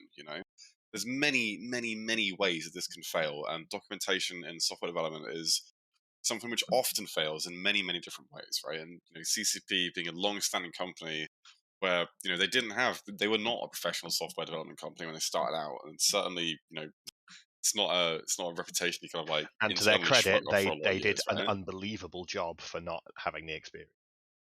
Yeah, for sure, right? But like, they created something very good, but that doesn't mean to say that you still have the internal practices to like do things the right way and like do the documentation and everything like that, right? Like, I imagine there's like significant parts of the game that probably just have no documentation at all, if I had to guess.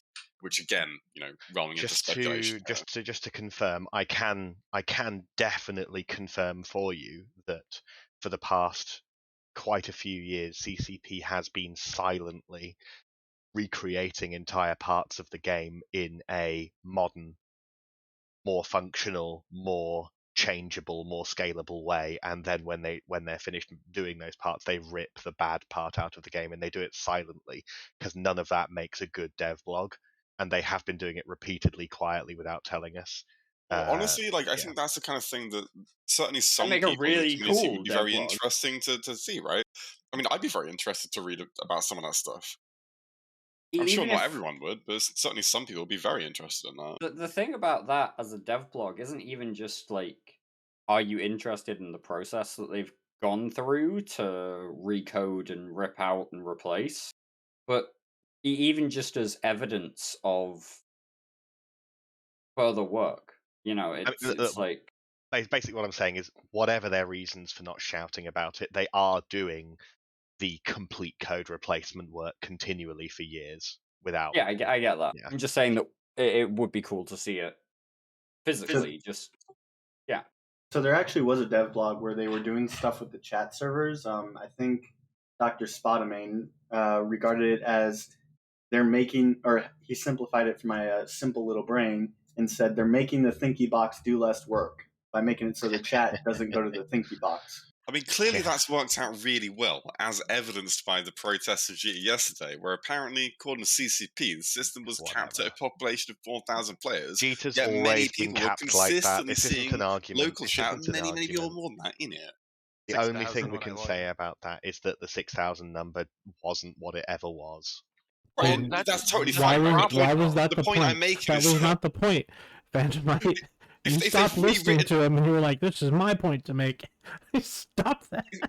If they have rewritten the system to work differently and, supposedly in a better way, if it then frequently and consistently does not work properly, like, that is quite a damning indictment on their ability to actually do the simplest stuff, like a chat system. So, hello, I'm back. Either way, you've got people capping out the system, or we did have 6,000. Either way, that's a lot more than there was at the last riot. If you're saying 4,000 and the chat server was wrong, that's still a really bad fucking It is still a huge amount of people, and it is technically more than 4,000 if some people wanted to get in but couldn't. Yes.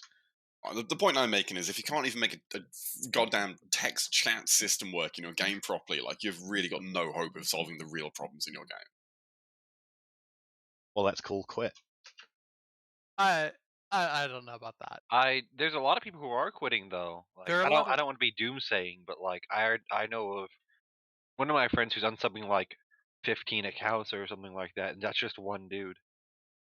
15 accounts. What do those accounts do? Fine. Right, well, that's a problem with game design, that it enticed people to do that as a normal thing. That's not the point.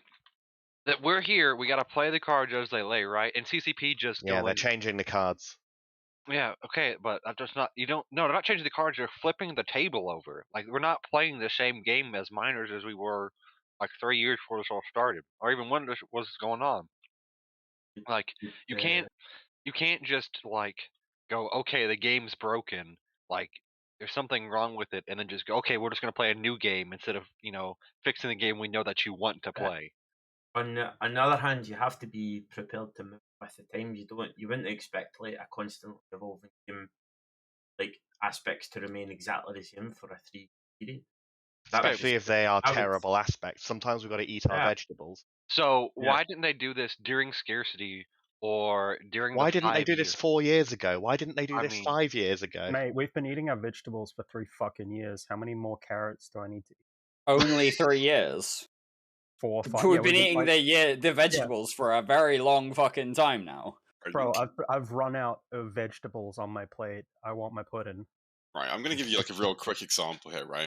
If you like open, like a text editor or something, if you've ever done some coding, right? Like open like a code editor, right? And you go to like find, and you go to like find the file for excavator mining drone, and then you change the value that says output yield to be smaller than what it was before. That's probably a very quick thing that you could do, right? And that is all that it would have taken to fix this issue years ago. Literally minutes of time for one software engineer could have solved all of this years ago. I don't think I can. Once you give people a sense of stability and a sense of flow, it's a lot harder to change that, and especially in this dramatic way that they've done. We shouldn't do it? No, it is not more difficult to make that change. It is more difficult to have the willingness to make that change, and that is where the problem has always been.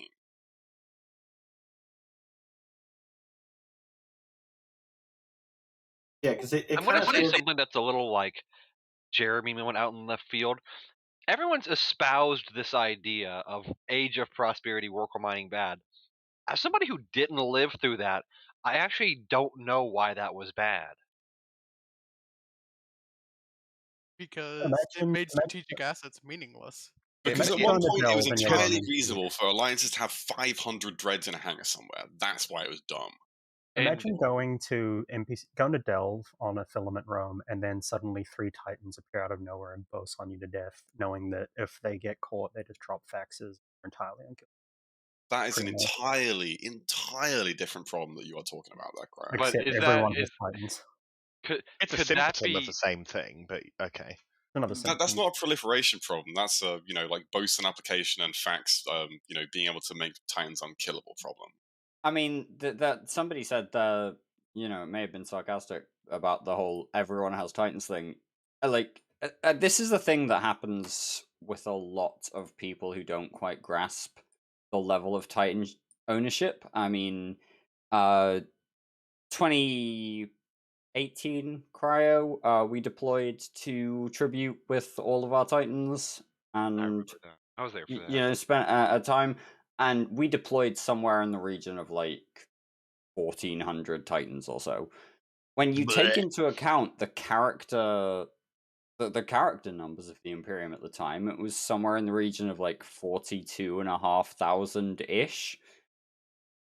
So no, not everyone has Titans, and when you consider that the richer members of the tribe have multiple Titans, and the people who are newer or don't want to be in Titans or don't need to be in Titans don't have any, it averages out at a hell of a lot less than every player has a Titan.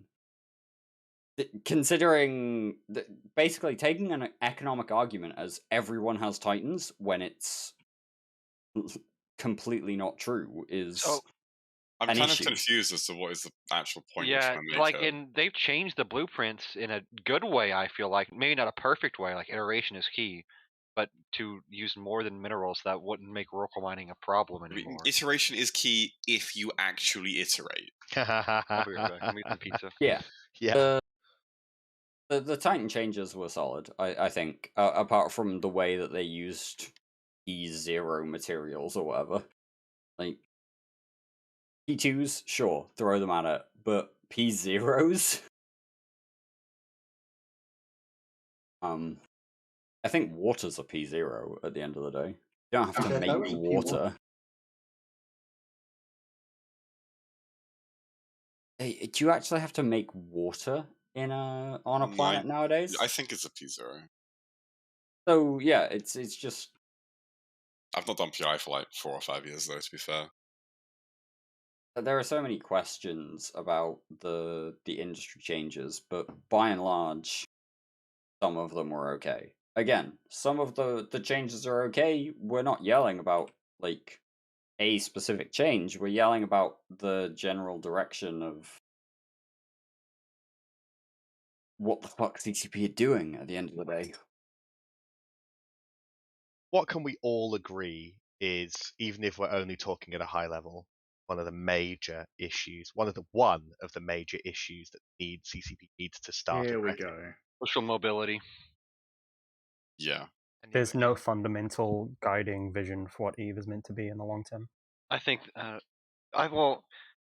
what is the end goal of our route out of scarcity? Like, what is the new normal that we expect to reach? Like, a vision that's been completely missing for years.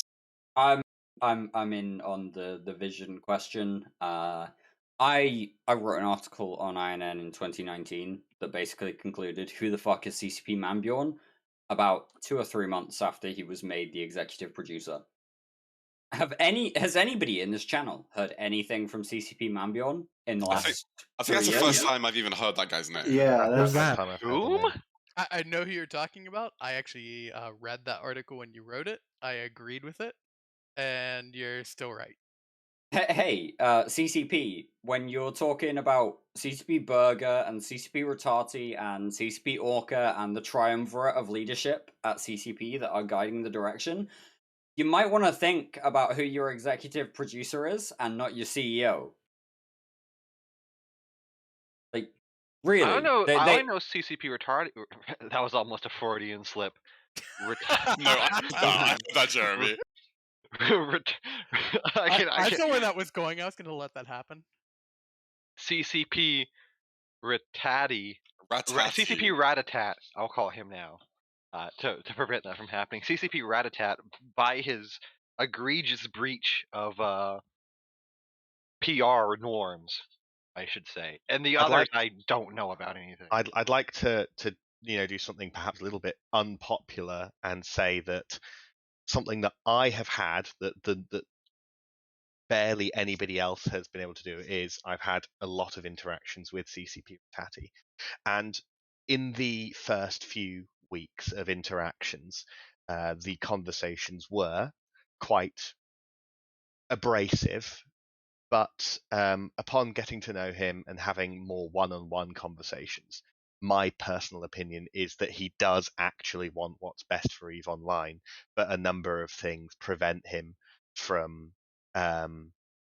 selecting the right things or the best things to focus on changing. There is a very big difference between wanting the best for something and knowing what is best to do for something. I had very productive conversations on some of the major issues of the game, but to some extent, my personal opinion is that I think his hands are tied to some extent. Can we blame Pearl Abyss now? That's all well and good. Pearl Abyss. Who is tying his hands then on this structure issue? Because I would quite like to see a man's pass on structures. It's very obvious. It's Hilmar. Couldn't possibly say. It's Hilmar. And by Hilmar, I mean Hilmar's the CEO of the company, man. He does not get involved in individual feature patch discussions. That's not how that works. All right, Carmen. I hate to break this to you, but Hilmar has basically been the effective EP for the last 3 fucking years, if not longer. Like the CCP Mambjorn is supposed to be the executive producer. We've never been introduced to him. INN actually asked for an interview with CCP Burger and CCP Mambjorn when they were promoted into their roles of executive producer and creative director, respectively, way back in 2018 or 20. It was probably actually late 2017, and we got sidestepped hard. We were told there would be a press release coming, and we could discuss it later. And then other factors happened, and that interview never occurred. It just didn't happen. We got sidestepped hard. There's no executive producer leading the charge in the way that we saw in the CCP Seagull era, or even before that. You're going down the rabbit hole, right? When you start talking about Mambjorn and Hill coming back from hiatus and things, right? It's kind of a strong segue from actual topic of the patch, I think.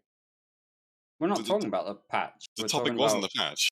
We're talking about generally the EVE Online experience. Was pretty much on the nail when it comes to if you want to fix something as critical as an ecosystem. Sure, you can bring in new things, but there is so many knobs to turn. There's so many small things that's basically just a database. Phrasing. Yeah, that was one of the topics that we had discussed during the whole course of this conversation, but we had moved on from that topic to new topics. Yeah, well, ultimately you were just on it 5 minutes ago. I've been listening all through the show. Sorry. Yeah, sure. I mean, I didn't disagree with that at Caleb, all. I literally got a pizza. I ordered a Papa John's pizza and got it and came back to my house after we were done talking about this. It has been 30 minutes. So one thing you need to understand, right, is Hilmar has really fucking thin skin. He will not resist getting involved into this game development and get stuck in the weeds. If he even gets a whiff that'll look bad on him. This has been a consistent pattern for 2 fucking decades. It's not new. It's also the fact that when something that Hilmar gets his head into, right, and he really wants in the game, he almost forces it in there. And it seems like, as far as I can tell, the developers are really bad at trying to work out a way of pleasing him without destroying and disrupting the game. They've done a very shitty job of that, just as a start. But also, this is evidenced by the fact that before Seagull left, Hilmar was distracted by VR and, hey, we've got Eve Gunjack and Eve something else, and it was all VR. He was hugely invested, and then Seagull left, and he took over as interim executive producer. He did this. There's a press release from the period. I'm not going to go looking for it while I'm talking, but there's a press release where Hilmar took over as interim executive producer. And about 3 months after that, we saw the introduction of Manbjorn as executive producer and Berger as creative director, and this all kind of just happened. This was fine. This was dandy, whatever. And then that's fine, Dirk. But seriously, you are just attacking in some sort no. of. I'm saying that we haven't had an executive right? producer. Okay, seriously, VR was huge at the time when it was, and now blockchain is huge, and look where we're at. He's very Caleb? easy to influence, and he VR gets was very not hot huge. on something. But that does not mean that But he's here's the always problem. wrong. Are these ideas compatible with Eve? Or are they just kind of like the spirit of like 2017? Like, are they a passing thing, or are they actually good ideas which we can? You don't know that until All after right, the fact. I need No, to you do know that. I really need to put a pin in this. This is a consistent pattern with Hilmar in that he will find a new shiny and chase after it. We've seen it with Dust, we've seen it with VR, now we're seeing it with blockchain, and we've also seen it with Incarna, which like Hilmar finds a shiny, and it's always Hilmar. Like there will be a dummy who gets shot in the back. That's just not true. Caleb, there will always be a dummy that gets shot in the back of the head when it ends wrong, but it always comes back to Hilmar. And okay, we fine. have seen this entire protest is echoing the same problem that we're seeing with Incarna. You're not entirely wrong. I will not say you're completely wrong. I will say, and this is a bit of an apologetic for Hilmar, many of the things that he gets hot about is because the whole world and the whole industry gets hot about it. So it's not like he's some complete moron that isn't influenced by other people. And let's just take the NFT thing, right? There is so many people and nerds and transhumanist types right now that are so hot about this topic. And I know that in Eve we might be a little bit more sane, but the whole gaming industry is going hard on with this thing. And I have looked at this. Oh fuck yeah! Let's open this. I mean, the whole gaming industry was going into like sexually harassing women for the past 5 years. I don't think we should go into that. 5 years? You mean like 25 That's years? true. 25. Let's open this NFT can of worms, huh? Because this is some shit. Let's sell the concept of ownership. So real quick, I know nothing about this whole NFT stuff. All I think is that all I've heard so far is that making money from playing the game, which I think is a horrible idea. So if someone who actually knows what they're talking about wants to explain it, Digital Beanie Babies is the one sentence summary of it. Hold up. Making real money from playing a game. If only there was someone who we could get onto the show who had some pretty recent experience of that. Where is Cable Uta? Can we get him on the show? Oh God, you said it. Oh no. It's like Beetlejuice. Gotta see it 3 times. I have heard that he has had some pretty recent experience of making real life money from playing EVE Online. He might have a pretty interesting perspective on this. Okay, the tragedy here is that CCP has the most functional token system when it comes to the whole free to play. That's not a tragedy. And pay into, because they were first when it comes to the whole idea of Plex, right? Why not just figure out how to put actual Don't say Plex, it. Don't say it. Don't say it. Don't say it. We're going to talk over. We are literally going to talk over you. No, because you're not giving CCP bad ideas here. This is not a new idea. I'm sorry.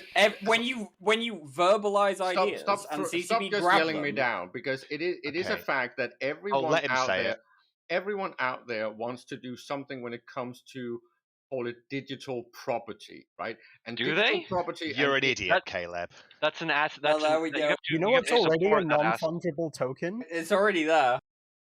Every single item in Eve is a non-fungible token that can be traded for ISK. The only addition of the blockchain because it's all fungible, because every single item in Eve is exchangeable for the same exact item. It's Caleb, the exact you want to opposite of fungible. monkey for $3 in exchange? You got to burn down half the rainforest, though. Well, not half the rainforest, more like a quarter. Yeah, I'm going to take a detour for those that don't understand. You can exchange it if you burn down a single tree, exactly. Yeah. Does anyone want, can I do a quick 2-minute detour into why NFTs are do it? So, NFTs, as they currently stand, they were developed in 24 hours by a developer on a coding bender. He has since come out saying they are all scams. What it is a fundamental selling of the concept of ownership. You don't own that image. You don't own the corporate rights to that image. You own a effectively what is a URL pointing to a web server saying this is owned by Billy Bob 3. It is sold for primarily on the Ethereum blockchain. EVE is not getting involved in the Ethereum blockchain, but for like the majority of NFTs are in that space, and the average production of an NFT consumes the same amount of energy that a US household does in 6 to 8 months. Trading it is about the same amount of energy a fridge uses in a week. Let me Bezos expand on that, wallets, because that's true Caleb, I'm for not even all done. cryptos. Yeah. Crypto is a environmentally disgusting problem. There are in the pipeline. It's also usable as nothing other than investment for the sake of investment. It's literally That's not true at all. You can also use it for money laundering. Literally, it's literally laundering, tulip yes. mania in the modern world. The first NFT ever made is currently worth $4. Logan Paul brought his NFT for about $300,000. It is now worth $10,000. How do I make an NFT? And the If whole, I want to make an NFT, talent. Caleb, seriously, the whole Rhino. idea of having a currency that is not backed and supported by anything is a joke. And the fact that so many on the internet thinks that this whole crypto and blockchain bullshit is actually currency are basically getting hooked and into a huge scam, because money and currency and actual modes of payment need some sort of actual guarantee. And if there's no guarantor and no backing of any kind, whether that is, I don't know, an arsenal of nukes or gold in Fort Knox, then it has no actual security. There is no unfortunately, hold on. Can we stop talking about like? I feel like this is a discussion we probably don't need to get into. This here. is like It's my really why we're macroeconomics. here. Also steals art from artists, because you can grab a picture that someone's fucking thrown up on their thing, go, I've made an NFT of this is mine, and you take it away from the artist. Coming as I think we're all on the same page here that NFTs are bad. Yeah, I you totally wouldn't agree. right-click save an NFT, would you? You have to disentangle two different things. One, the technology behind NFTs, which I don't think anyone on the show is even slightly qualified to go into. Second is the value people are placing on NFTs, which is much like the value in a lot of speculative markets. Exactly. It's absolutely outrageous. The value that is assigned on the nail. Exactly, that's the problem. The value being assigned is not commensurate to the product, because people don't understand the product. This has happened for centuries. It's been called art. Well, and I all disagree kinds with of that. things that have happened there. Lish, buddy, I disagree work in the social media space. I'm heavily involved in the metaverse. I have, in terms of forced to for my job, NFTs are unrepentantly awful in the video game space. Even in the art space, anyways, so going back to the original point, we all here agree that NFTs are awful, but CCP Hillmar is like, I will buy the NFT. I'll tell you why I think he's doing it. The real reason he's doing it, and this comes as because it's seems to be Hillmar's MO for everything he says. I don't think he's doing it for any love of NFTs or the blockchain whatsoever. I think he's doing it so that EVE Online shows up in a whole bunch of blogs that a bunch of Joe Rogan nerds read. Yeah, that's very likely. Actually an but just to interesting get take. back, if I can just get back to the No. point I was making about Plex, it's the fact that in gaming, especially in MMO gaming, because of the mass multiplayer aspect, which means a lot of people congregate around something, that creates an economy. Glad to clear that up. I didn't understand that. That creates an economy because there is people that want to exchange things, and all MMOs have had gold sellers of one kind or another. That is because things in those games gets actual real value. People want to pay for those things, and someone wants to buy them, right? So this is the problem that so now is Caleb trying has to described address how when it money comes to the whole It's a very fundamental discussion right here. I mean, I don't understand how money works still, so this is actually quite I useful. can't wait to buy Cable Uda a new house. Exchange goods for currency. Can we buy? Hey, I'll buy a Cable Uda band instead of just shooting this down, it is a fact that people have paid their medical bills and down payments on their house and all that stuff on actually selling online. So it's not. So you can say it's bad. That is an appeal to emotion, Caleb. That is a logical fallacy when it's arguing not, about this. and it's not. So the point is that people can and will take money out of this game, even if it's illegal. So the whole thing that the gaming industry is trying to do Caleb, is can I to try to explain figure something out very how basic to to make you? it illegal, how to make it legal. Caleb, no, I'm gonna Wait, cut you off. shut up. Here. No, I'm getting in Let first. Carmen do Caleb, I'm going to explain a very basic tenet of science to you, right? Something is only a fact if you can prove it. I was What do going to you go want me a little to bit more prove? basic That than people have that. taken Can money we talk out about of the Eve? Venezuelan RuneScape crisis? Let's actually, I'm going to elaborate on what Carmen's gone for. So someone's now making their rent off EVE Online. They now have a competitive advantage against me, the casual player, because they are now incentivized to play 10 or 11 hours a day making money so they can pay rent. I only want to play like 2 hours a day. They are now fucking the economy because they are doing this for an out-of-game incentive. Do you also want to talk about China literally like enslaving like people to make money on WoW and stuff like that in RuneScape? Maybe So this is where we get a delicate. Stop real quick. Stop real quick. Stop. Be quiet.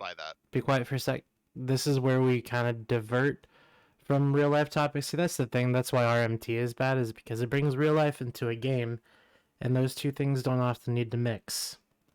Yeah. So it's not. And I really wish they wouldn't. Every time real life and EVE Online combine for anybody in the game, including things like doxing and things like that, it just stops being fun.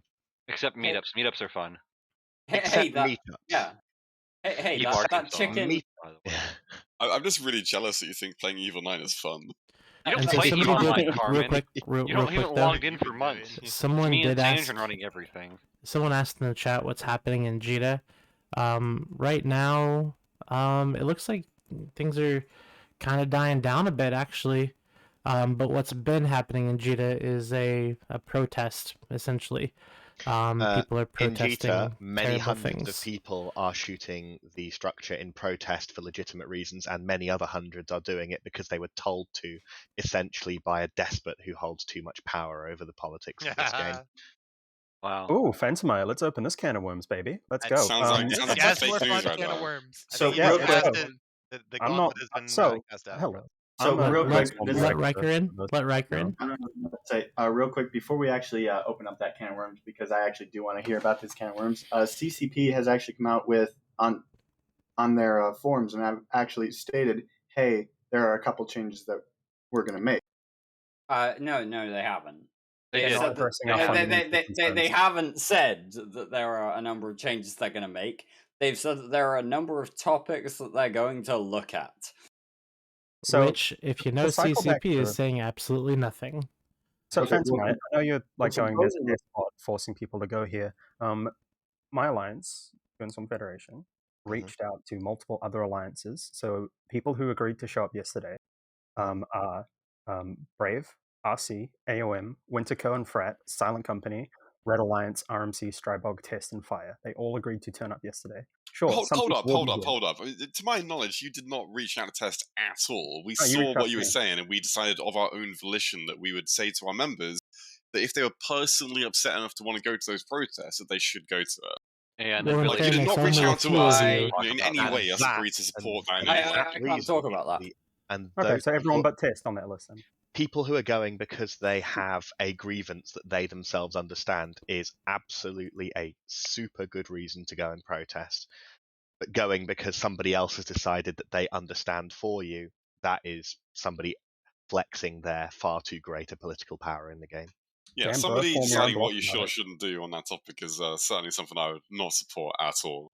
So does that mean the new coalition of Brave Imperium Pandas, please ignore Quietly Dragons, no longer actually going to be a thing? Yeah, apparently. But Brave is joining Goonswarm, hopefully. They can live back in P-Taxi again. Maybe they'll become Braveswarm and actually Test is next. Maybe they'll actually do something if they become Braveswarm. Maybe they'll collapse Imperium to the sheer force of their mental capacity. I'm going to say something absolutely unprovable here, and I'm going to assert that at least half the people shooting the monument don't have a valid, personally understood reason to be doing so. And that statement can instantly be dismissed because of the first half of that statement. I think you're okay, very Caleb, much. Thank you very much. People have to go to Jita to do the thing, so they have to enact and consider why they're doing the thing. Yeah. I feel like there's a lot of people who maybe they don't feel strongly one way or the other, but they have been told reasons that they feel are compelling to go and protest. We're literally getting Wait. into the fundamental psychology of what a protest is. Like, you could say that So- about literally any demonstration in any part of the world in real life as well, Phantomite. So no, people we just re-involved I'm you down know, for we that. can get Matani on here. No, because there was a point Please there God, no. about there was a I remember point last there time about Mitch was on how here. people didn't really feel strongly about it until it was explained to them, and that's just how the world works. Or Sorry, until a version was explained to them. So I put that video out there of the sure, compression time, okay. and people watched it, and people went, "I didn't realize this was this fucked up. Holy shit, this is fucked up." You need to explain things to people sometimes, my guy. It's kind of There like is an how astoundingly large amount of It was people an awesome who do video, not but- read the patch notes. Yeah, Wait, more than They you'd think. just rely on what people that they trust tell them to think about it. I So, hate and- people on this show. Are you implying there's a malicious intent behind us being unhappy with this game?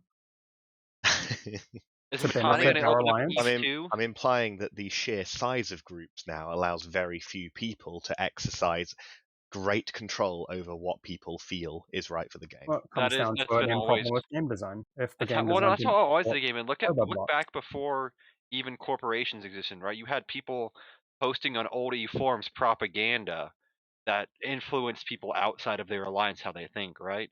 So unless you're gonna get rid of all like extra like game communication and you can only use like corp voice chat and like corp Discord, people will listen to people who they feel are trustworthy and have good opinions. Yes, they will, but before 5 years ago, there was never one person deciding on what 40,000 people would think, and then all There 40,000 still of them doing it. Hey, you know what, when did there absolutely still hint, isn't. The hint is in the name of the company that makes the game. That is the only massive multiplayer online game.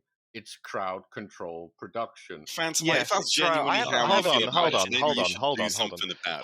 Hold on. Caleb, just because the company is called Crowd Control Productions doesn't mean that the crowd is one unified voice. Or it's controlled in any way. I think it's very interesting. I think that's the whole point. No, I want to ask. No. Right. Okay. Before we get too far into the weeds on that, like Phantomite suggested that the entirety of Goonswarm will basically bow to Mitten's will. There are other blocks in Eve with far too many people as well. It's not just Goons. I know, but the scale that you suggested kind of implied Goons. Let's be real. So, Cryo's here from Goonswarm. I'm here from Goonswarm. I'm in Goonswarm, they just don't know it yet.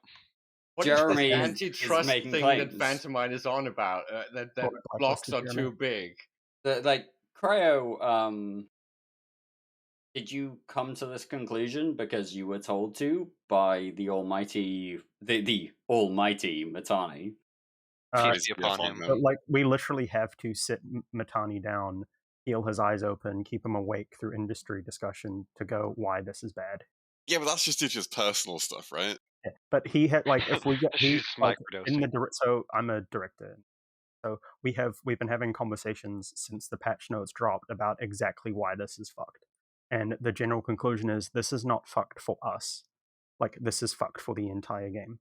I mean, it definitely is fucked for you a bit, though. Like, saying that it's not fucked for you at all is quite disingenuous and probably lying. No, nobody is suggesting it isn't fucked for us. Yeah, like, I think we. Well, like, he just said that. Literally, the words that came out of his mouth were it was not fucked for us. That is an unfavorable reading, I think. Like, yes, it is bad for us. It is bad for every block who is relying on raw core changes that we're going. But my fundamental issue as a player is, and I am actively trying to divorce my readings of it as a member of Goonswarm is going as just a general player. Is there is so much wrong here, and it was from my rant earlier. It's like it fucks over smaller players infinitely more than us. It's the same with the capital changes with the production.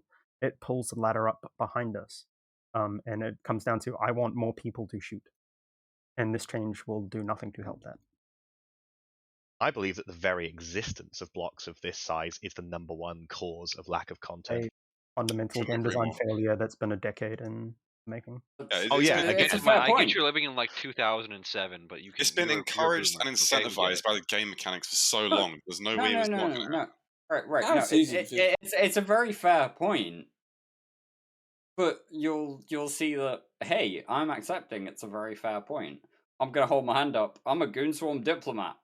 Hi, yes, I posted the Reddit post about today's protest and when we were getting together and all the rest of it. I fundamentally believe. Disagree. I think the creation of Caleb. mega blocks and really huge organizations in EVE Online is its biggest success. I fundamentally believe that CCP's direction over the last 5, 6, 7 years has been negative. There's been some good options there, but overall it's been a decline. And that's outside of my Goonswarm association. I would say that not here generally- rioting because I'm Goonswarm and I'm listening to hey Mitani man bad or Yes, Mitani a man significant good. number of people will be.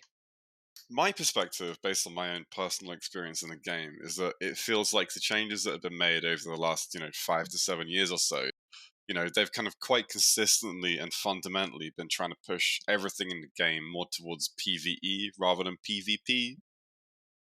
And pushing people towards mass PvE encourages block creation. Yeah, It's exactly. not even that. People will create That's the blocks basic problem. to the point of they want the numerical advantage. Like you can claim all you want about like blocks are the result of like PvE. Yeah. Tell me again how it's human behavior to cluster together. But that's not the point. What CCP has done is they have put infrastructure available to players in the game that allows them to entrench and stabilize, and stability is what allows groups to grow. And before Citadels, we did not have anywhere near this level of infrastructure-based stability. Are you forgetting stuff like Bob and all of these We're back on Citadels again, baby. They haven't been iterated on ever. I think would you're like to assigning posit to there's the a game. second thing here that's caused that to happen, and I Only totally one agree that Keepstars Citadels installation. are one of the main things that has caused that to happen. But the second one is the changes to SOV mechanics and specifically ADMs. Like the ability to have such high levels of ADMs is also something that significantly contributed towards block creation. I'm not It's gonna also lie. an like idiotic design that you infinitely scale exponentially. That the more you do something, the better and the more payout you get. That's just not how reality fucking works. That's also completely not what we're talking about. But before Caleb Bob was talking about brought up, DBS, I was gonna. think. Sure. Okay. So yeah, I was gonna say before Bob was brought up, I was gonna suggest hey the CFC, which was it followed pushed out of nullsec. Yes, but only when the entire game rose up against it, and that was only during an era of far less available infrastructure. I think Phantomite, you're assigning blame to Eve for something that's actually a fundamental human thing. No, combination of mob mentality and self-organization. No, absolutely not. What CCP has done is they have put the tools in the game to allow that human mentality to function to a much higher degree than was ever possible. I completely agree with 90% of it is the players themselves. They've organized this stuff themselves. It's not CCP's design that's allowed this. They've actually been lagging and been behind all yes, through the fucking process. It is absolutely CCP's design that has allowed gigablocks to grow to what they are today. I would actually. That's just not true. Yes, it is true, Caleb. I would flip the phrasing. It's not that CCP's design has allowed this. It's that CCP's design hasn't prohibited it. No, it's not even the fact that it hasn't prohibited it. As we talked, encouraged it. As we talked, encouraged it. As we talked, but that's just at the not start true of the because show, it's always been the players that had already Caleb, got to a certain size, and then they pushed for services. We talked very early on tonight about how the sand has the wooden walls, and CCP might throw sand over the walls into other smaller sandboxes and what have you. CCP make the rules. So CCP may have passively allowed, but realistically, they failed to constrict. They didn't make rules that accounted for the human human nature that you're all debating now. But They that's just did, because historically do you remember not before true. corporations existed, before alliances existed, you could only be in like a 256-man corporation or whatever. Exactly. It was always the players got there first and kept pushing CCP to open the door to make it easier to be actually at the size that they were. This is the same with coalitions and mega coalitions and sizes of corporations. All Guys these are things, missing the point. the players always got there first. So it was natural aggregation and congregation of players before CCP were even brought on the fucking scene. You are missing the point, and I can't even tell if it's intentional or not. It's not just about the actual numbers of people. It's about the ability to dig in. Now you're moving the goalpost. That was vastly You're not different. moving the goalpost. This was the original fucking goalpost that you intentionally ignored to go and pursue your own point. It. I'm saying that it makes no sense to say that it is CCP that is facilitating the organization of people in need. That's just not true. That's great, because that's not what we're saying. Let's let Phantomite address the point. Before Citadels, there was one single location in each SOV system where you could live, one single outpost where you could live. Then CCP made it so that you could have destructible, yes, unlike before, but unlimited numbers of far harder to assail homes to live in per system. And I don't disagree with that. I'm just saying that the but you just said CCP hasn't helped. The aggregation of players had already happened, and they asked for these things, and that was the next natural step to be able to scale further. Sure, you can say that CCP didn't say no during that, but it had already happened before CCP added anything. So you're saying CCP didn't facilitate this for the players, but they facilitated it because players asked for it? Yes, because they had already aggregated to the size that you're saying is the problem. Caleb, stop defending CCP. It's not the boring, pure single fact of the number. It's the stability that goes along with that number that makes them vastly stronger. Now you're talking about assailability. That's a completely different topic. It's not a different topic. It's exactly the same topic that we started this conversation with, and you're just like evading the topic. No, because okay, seriously, I don't think he's evading. I think he just doesn't understand. I think he's lost. He's like 5. You're saying that n+1 is just the problem, and you're not saying we are not else. talking about players on the grid or the amount of people involved in a group. We are talking about the fact that the addition of citadels have made it drastically more difficult to attack people's space because they can entrench and fortify themselves to a massively higher degree than was ever possible before in the game. On top of that, said entrenchment allows them to do economic activity far beyond what was ever possible before.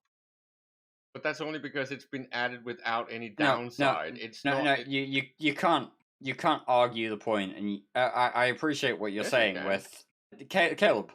I appreciate what you're saying with, but that's without considering.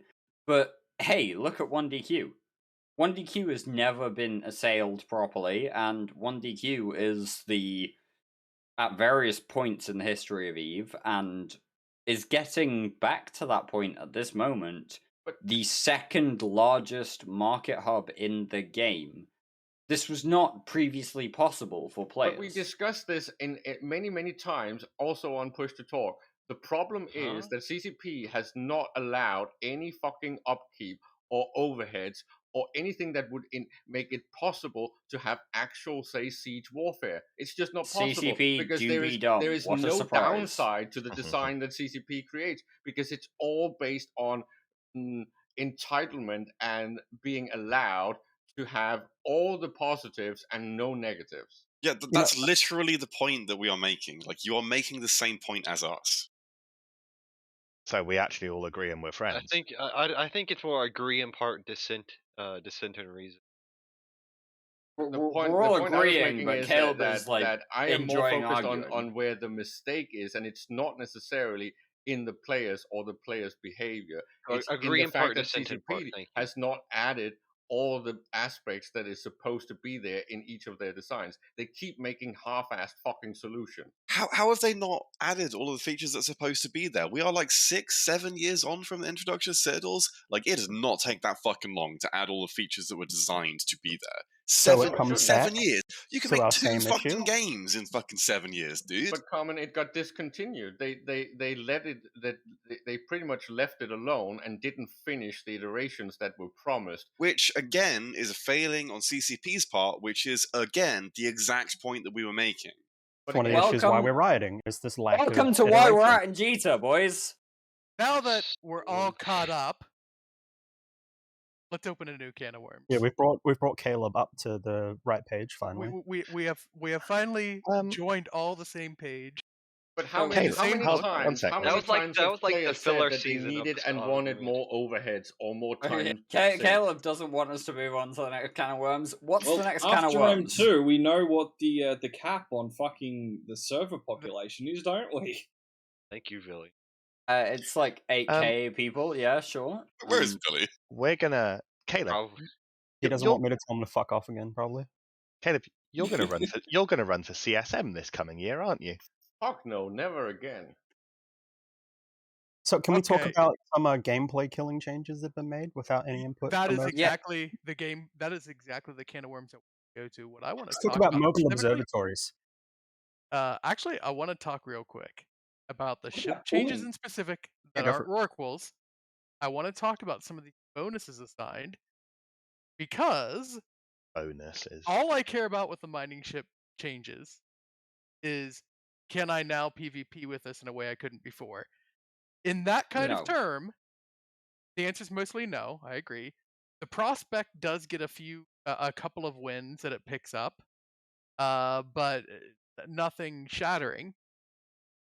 But that bridge module, however that ends up working, whatever kind of conduit, I think we confirmed with a look on Fuzzworks, it's going to be a conduit mechanic. Does that bring an era of mass battle procking? It's basically no, they're getting a debuff, so you can't battle proc anymore. It's the Titan jump portal thing. It's the It's got a conduit. It's a conduit. No, because recruiters are losing 2 mid slots and gaining a low slot. Wait, so it's And not a they're losing bridge HP. even. I'm sorry. The stats on CCP have it as a conduit, much like a Blops does. Yeah. But you can't so it's a Blops mechanic. Now. Okay, that's fine. Yeah, should be the only use for oracles. Blops bridge is fine. I was just like the conduit mechanic in terms of conduits to weird places. That's No. I just meant that's like all the Blops conduit, and so yeah, I said battle proc because that's what everybody orients to. Yes, the proc got 2 nerfed for this. Maybe it's battle skiff. Now it's 75% up from 50. Who Skiff knows? got a bit of a nerf as well. Yes, it did. They all kind of face some PvP potential nerfing. I don't understand why they did that. That's just something. And that's what's mysterious to me here is like this seems like if there was ever a time, just give subtle. I don't mean anything drastic, but just give a little subtle push to the industrial PvP world. This would be it. This would be the time that you just sneak a couple of changes in that could actually mean something for industrial PvP. Because I've always thought that was fun. Bait and Nereus, tons of fun. More fitting room on the Iteron, so you could fit like blasters and stuff. Yeah, exactly. More fitting room than Nereus for that matter. So you don't have to like. Yeah. Yeah. Like, there's all this like little stuff they could have done that would not have upset the industrial side. It would have most people were just shrugging their shoulders, like, what is this? What does this PG bonus even mean? But then the oddballs out there, we have one in our corp. We have Weed Fairy who loves to run around on his battle proc, but like the oddballs out there will seize upon that, get some PvP done, and then we'll see like some interesting mechanics. Like, do you start seeding some PvP industrial ships in with your stupid mining barges that you have to run with your expensive ass crystals now, that you can get a surprise fight going, something like that. It just reinforces the meta of little to no content, I feel like, because beforehand, if you had like 10 procurers in like a 4 or 5 man small gang shit up, you could actually be like, I think I can take this, and you just launch drones and like assign them, right? And you win, sometimes you lose. Now it's just like, me see battleship rat on field. Me have to warp off and use Rorqual to kill it. Essentially. Yeah, it doesn't feel right. Also, I want to make another point about the conduit. When I don't think we know this yet. I don't think we have enough details. Can a freighter? I'm talking a regular freighter here, regular capital size freighter. Can it take that conduit? And if so, I hope not. because that would mean jump freighters are dead. There you go. Does this kill the jump freighter? Because freighters get the 90% nerf to, or the 90% bonus, I should say, the 90% bonus to fatigue time, just like JFs do. So at what point do I just say, I'll just jump a Oracle along with my regular sized freighter, and instead of a 384K M3 JF, which is my optimal with Aria, I'm now looking at over 1,000,000 M3 because I'll just jump a freaking Karen around with a Oracle. Well, Rockwalls can't go to high sec already, so that's one thing. You just jump into a structure on a gate or something like that, or a safe, and then warp the freighter, and then just cloak the Oracle. Exactly. Yeah, that's what you. It's not a hard. The disadvantage you have, I guess, if in that really specific example, like you're going to Jita or something, because that's not really the utility I'm thinking of. It's not really a really specific example, I wouldn't say. That's a pretty common thing. Well, here's what I mean. If you're doing something like that, then the obvious disadvantage using, say, the Karen or Providence, whatever, is you can't do what a JF can do when it's gating its way into Jita, which is jump out if anything looks fishy. So there's that. But I'm talking about, what about the use of JF to not traverse into high sec? So intra low and null sec type stuff, things like that, which is there's a fair bit of JF traffic that happens with that, between Keepstars, logistics chains for alliances. We're just talking about the empowerment that CCP has lent to gigablocks and to the formation and the maintenance of gigablocks. This would be a huge bonus to that if they can move that stuff around in those. Remember, it takes like 5 freighters worth of shit just to build a dread now, so that just makes it like the click of a button. Move that around to my production like Satio. Infinitely cuts the it cuts the amount of time that it would take me to do my logistics on that half of things. Yeah, sleep boys. It's always fun. I'll see you around. Later, Phantomite. See you, Phantomite. It's real weird. It's not just the Rockwall stuff that I'm pissed off about. I'm not even pissed off about the Rockwall stuff. I'm just kind of disappointed.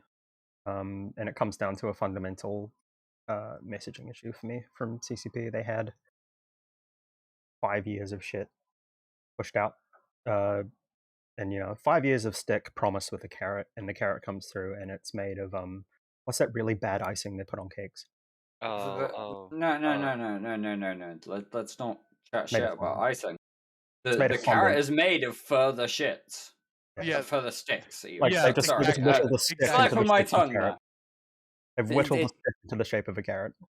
Yeah, it's just further sticks. That's it. Fondant. Yeah, fondant is the devil's material. Many sticks, you will have a carrot, and the carrot is now sticks made into the shape of a carrot. Great, thank you. Hanging on a lot about pulling up the ladder, because fundamentally I want the game to be healthy and have an upward mobility. Jeremy brought it up. Upward mobility is important in this game, and with the way the capital changes have come through, is you can't have that upward mobility to have the force level of the larger blocks. Larger blocks are forced to consolidate further, which exacerbates the issues that Phantomite was pointing out.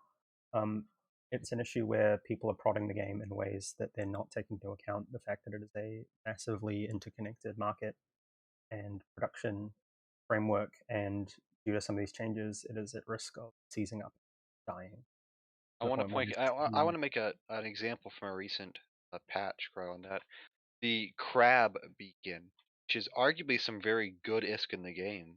I've heard very positive reports now that they've changed it around a little bit. Most people will find themselves unable to do it because of the cost. You can do it in a hot dread or in a super.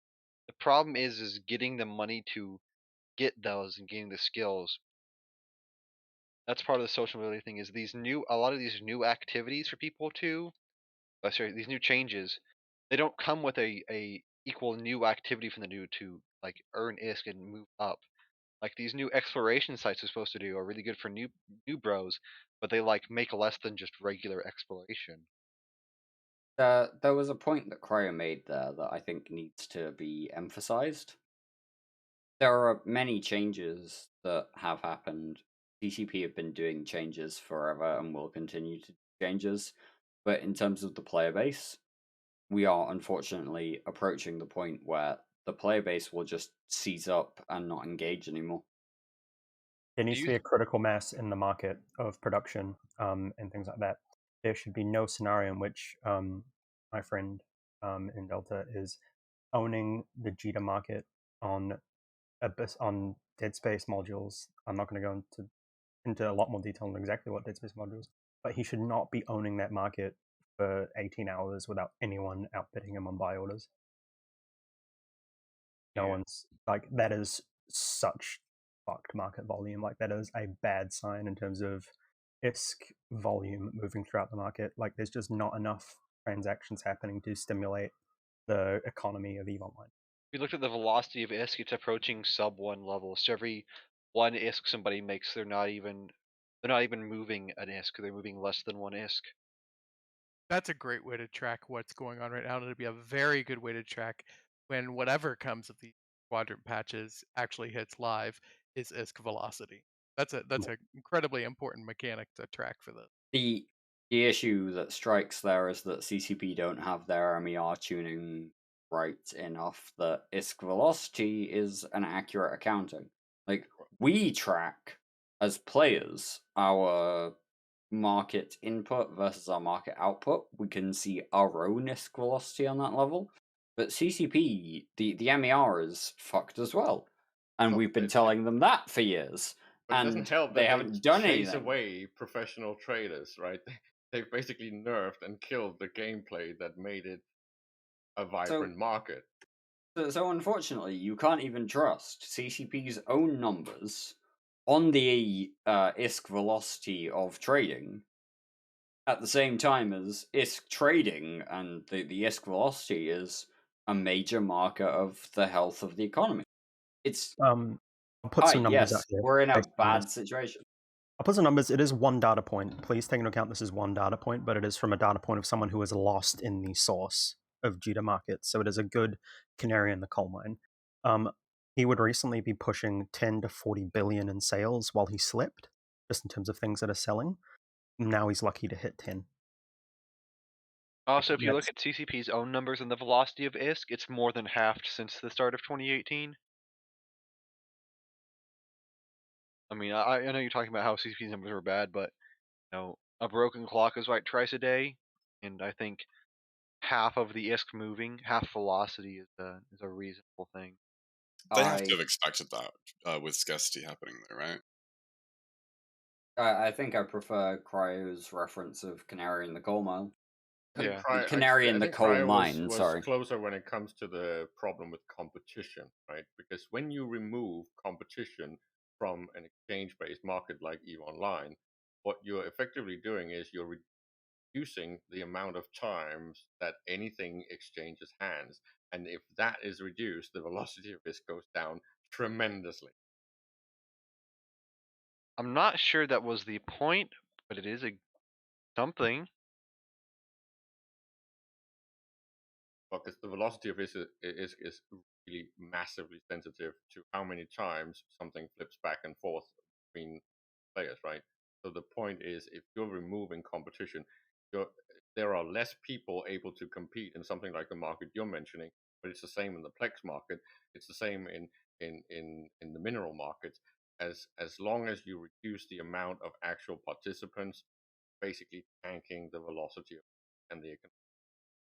So, Cryo wasn't talking about the velocity of ISK. He was talking about legitimate examples from a market industrialist who puts up buy orders and is the only one with no competition putting up buy orders and sell orders, making less money with less competition and moving less It is ISK still with less talking competition. about Sorry. velocity of ISK, just in a sort of roundabout way. It's the market is measurably slowing down. Yeah. And the point and the key word was no competition. I don't. It's just such a weird example you've put out. I don't like. It doesn't connect to anything else.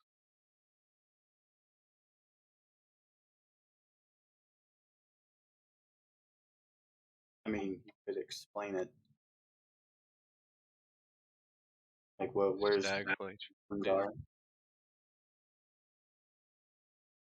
inflation go up, velocity go down, everyone be sad. So I just had to quickly go get something done. So have we talked about what CCP said they're going to look at? Has CCP talked about what they're actually going to They look have at? they have enumerated a few topics. So they said they were going to be revisiting all cycle times for compression modules, reducing the Orca industrial core cycle time. All waste probabilities will be revisited. Ways to bring gas harvesting bonuses to frigates. A potential increase of fitting bonuses for barges and exhumers. Adjusting the porpoise main and specialized holds. What the implication would be if we allow moon ore compression with 90% efficiency in structures, adding a PvP timer when type C crystals are used in HiSec, changing the prerequisites for gas ice compression skills, and a potential increase of high slots for the Orca and the Porpoise. So I think I need to clarify this before we delve further in. This is CCP Psych talking about what they, or potentially even what he as an individual plans to discuss at CCP come Monday.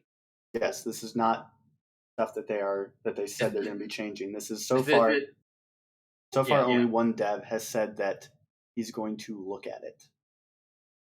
So this may not change. This may just exist as a thing of, hey, we looked at it and we think it's fine. Precisely, that could very much happen. I don't think that's a likely outcome, but I also think an equally unlikely outcome is we looked at this and you were right. So what will happen is something sideways from that, which might even be worse, especially if it's something that just, hey, ends up on TQ and bypasses CC, because who knows? I'm pick. All right, everyone has to do this. This is your new challenge. You need to pick one thing that could happen in this quadrant realistically, that you think is actually a realistic thing, that would be a good outcome. One non-sarcastic good outcome that could happen out of this quadrant with the goal CCP has promoted so far. Go. A rebalancing of the print costs. Moon good compression instant, not timed on a module. My new alliance gets a little bit bigger. Shout out to Hero Coalition. Giving compression abilities to orcas. Moon enough. Waste mechanics being removed. Fuck the hack meta. No, don't. Hack meta is really good, but yeah. Talk about that's a conversation for another time. You mean the Munin meta? It's a conversation for another time. It's a pretty lengthy one. It certainly is. I just want to point out this show's been going on for almost 3 hours now, and we haven't actually talked about the AT. So it's taking that long for Mike Flood to unmute himself. I've been busy. Okay, fuck you. I don't doubt it. I'm glad you're here finally. I mean, if we're talking about minors, Mike Flood has finally joined us. Oh, geez. I'm 18 now. Fuck you. I can fuck you. And... All right, so before this becomes like a 7-hour show on how CCP fucked up, what do we think about the Alliance tournament? I think that because of the predictions, I lost a lot of points. I think I'm very bad at predictions. I lost every single one. Is there another tournament that's happening? Like, or is it just wait another year for the AT to happen again? Okay, so there's a couple of things that I can kind of talk about there-ish. First up, I was the co-captain for Goonswarm's team this year. We kind of tanked in the first match. We tried to claw back in the second match. 30 seconds either way on our team would have really been useful in terms of ships dying or killing ships. That's just how it goes sometimes in the AT. Really, really good AT. We loved being part of it. We loved just generally working with CCP on it. The return of the AT has been incredible. Yeah, absolutely agreed. The AT this year definitely was a good way to bring it back. Not gonna lie, like there were a lot of really good upsets. A lot of teams that I thought, hey, this team's a shoo-in, but then got beat. The amount of different comps that I saw, like I remember watching and thinking, oh, well, this guy brought a Lashak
talking to Redline?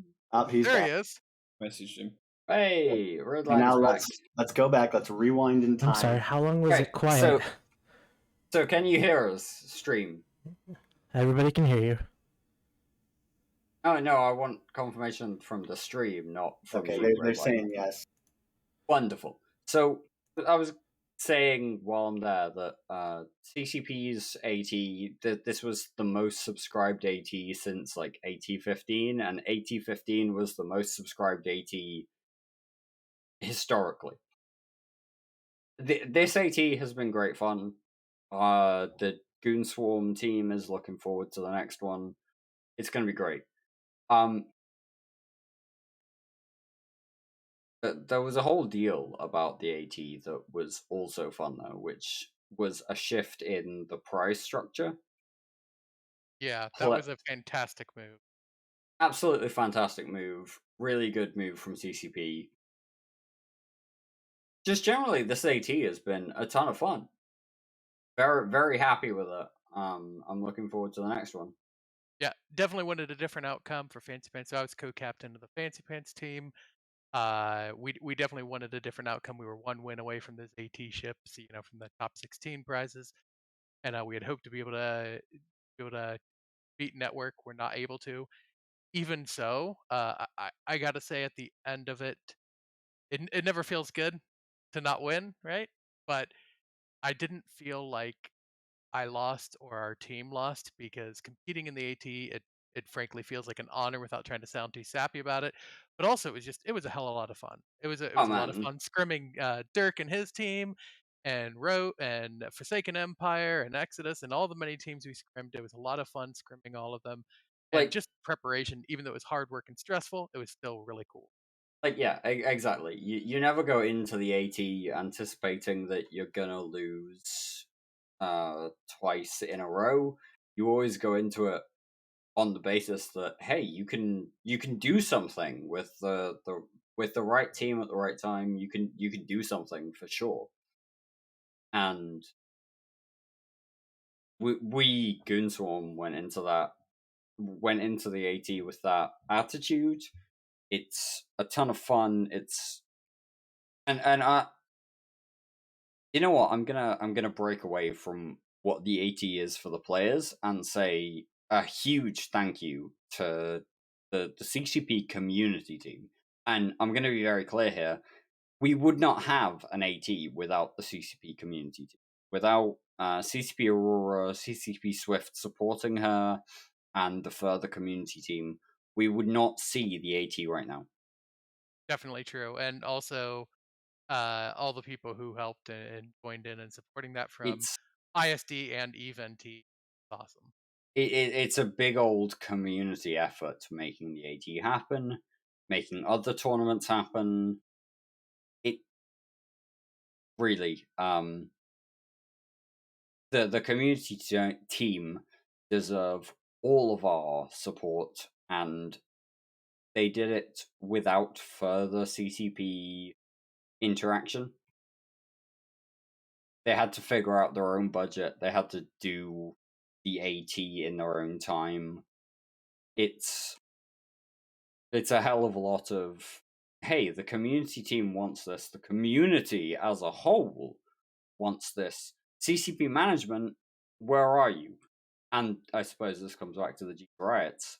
CCP management aren't there for the things that the players want.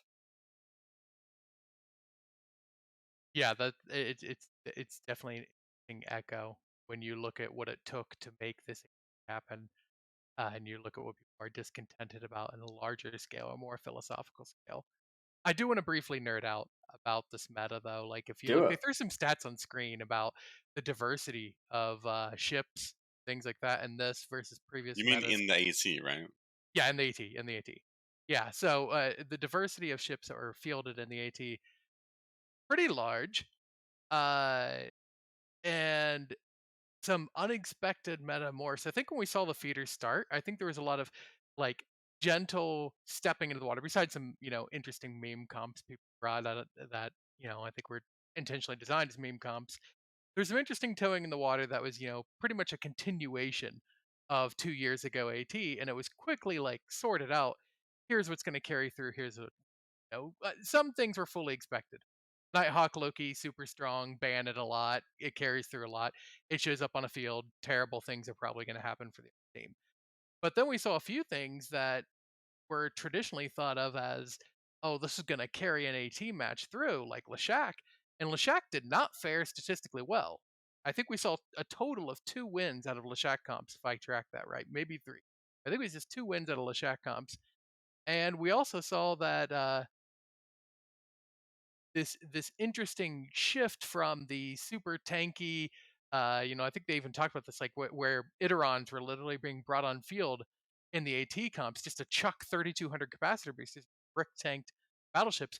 We saw a lot less of that. We saw interesting things with much less tanky ships like the Barghest and like even to an extent the Nightmare being fielded. And that was pretty cool to see too, because it actually accelerated the intensity of the matches when you know that battleship doesn't have behind it just the immense damage soaking, the 200k EHP or whatever. So I thought that was pretty cool, but there's always some things that just continue to bear through just because of the way the AT is designed. It's a 10v10, severe limits on the ships and the modules. So things like the importance of Logi drones, which is super undersung hero. I think Satonia did point this out, but Logi drone application just a super undersung hero of what you see going on inside that AT field, and then seeing the power, the tipping power that Logifrigs can bring into those comps. And I thought there were some really good examples of that, especially given the number of T1 Logifrigs we saw used. So I think the diversity was top notch, the creativity, and this is what I look forward to most about AT18 because it won't be a 2-year gap, because there is some new enthusiasm for it, and the most viewers ever and everything. I think there'll be some really cool innovation coming for this next one.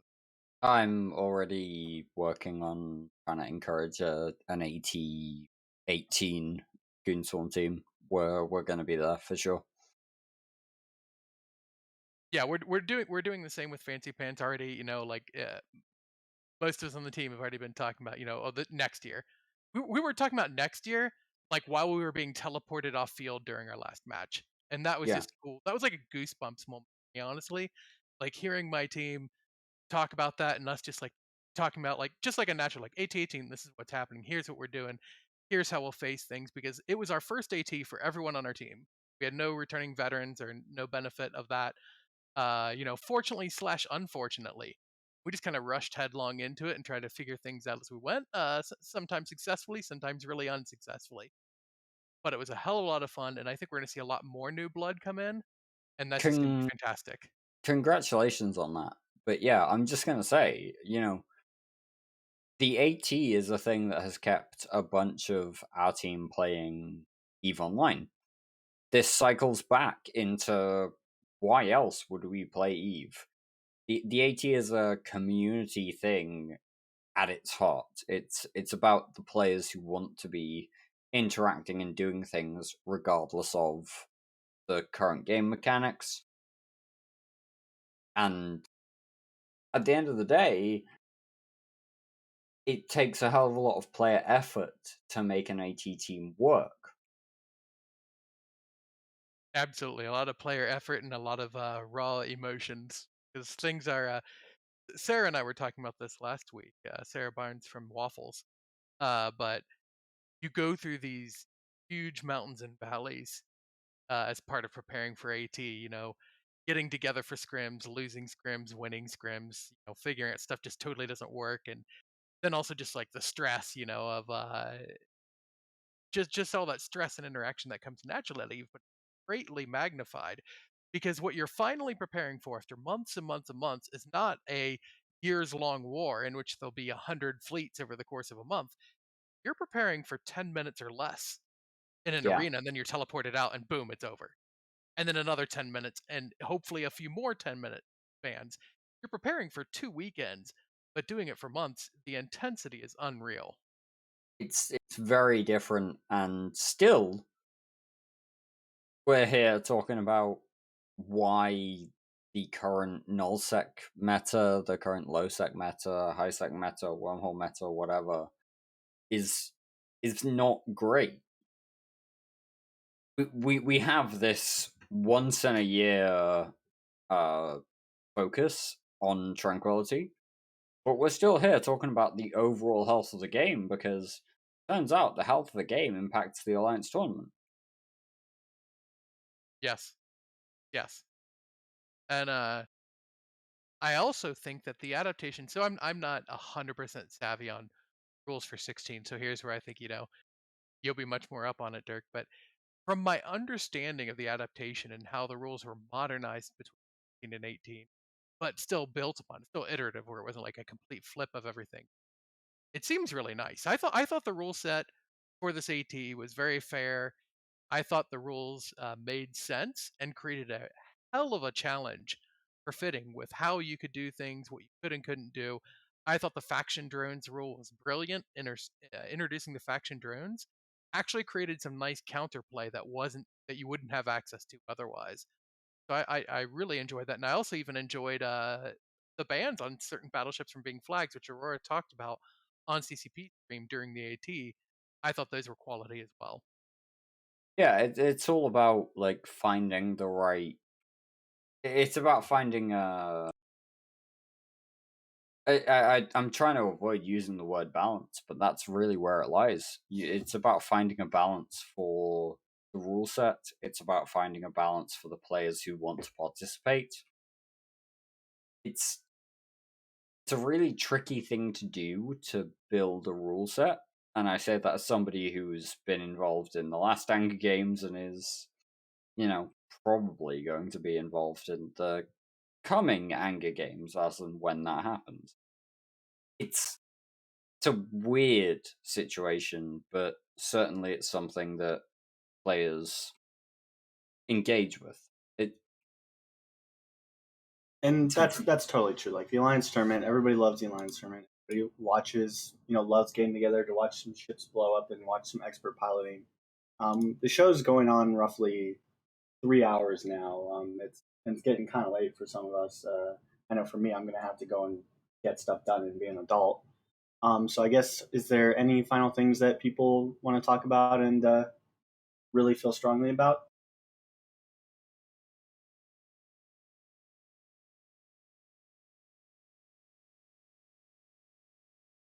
I thought there were some good conversations today and some great points raised, even though I disagree with some of them.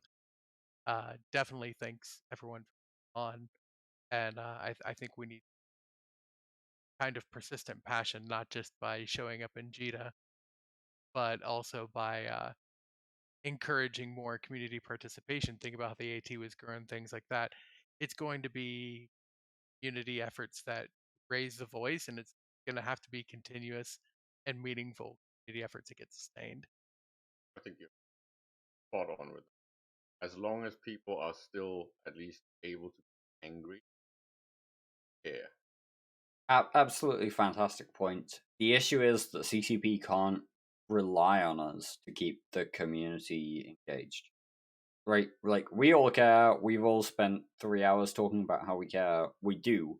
But CCP need to step in and make a change that is generally positive. Not like focusing on a specific issue, but just generally positive. If CCP can reflect the type of care that we have for the game, we'll be in a good place. If they can't, then we'll be in a bad place, and that's all what this protest is about.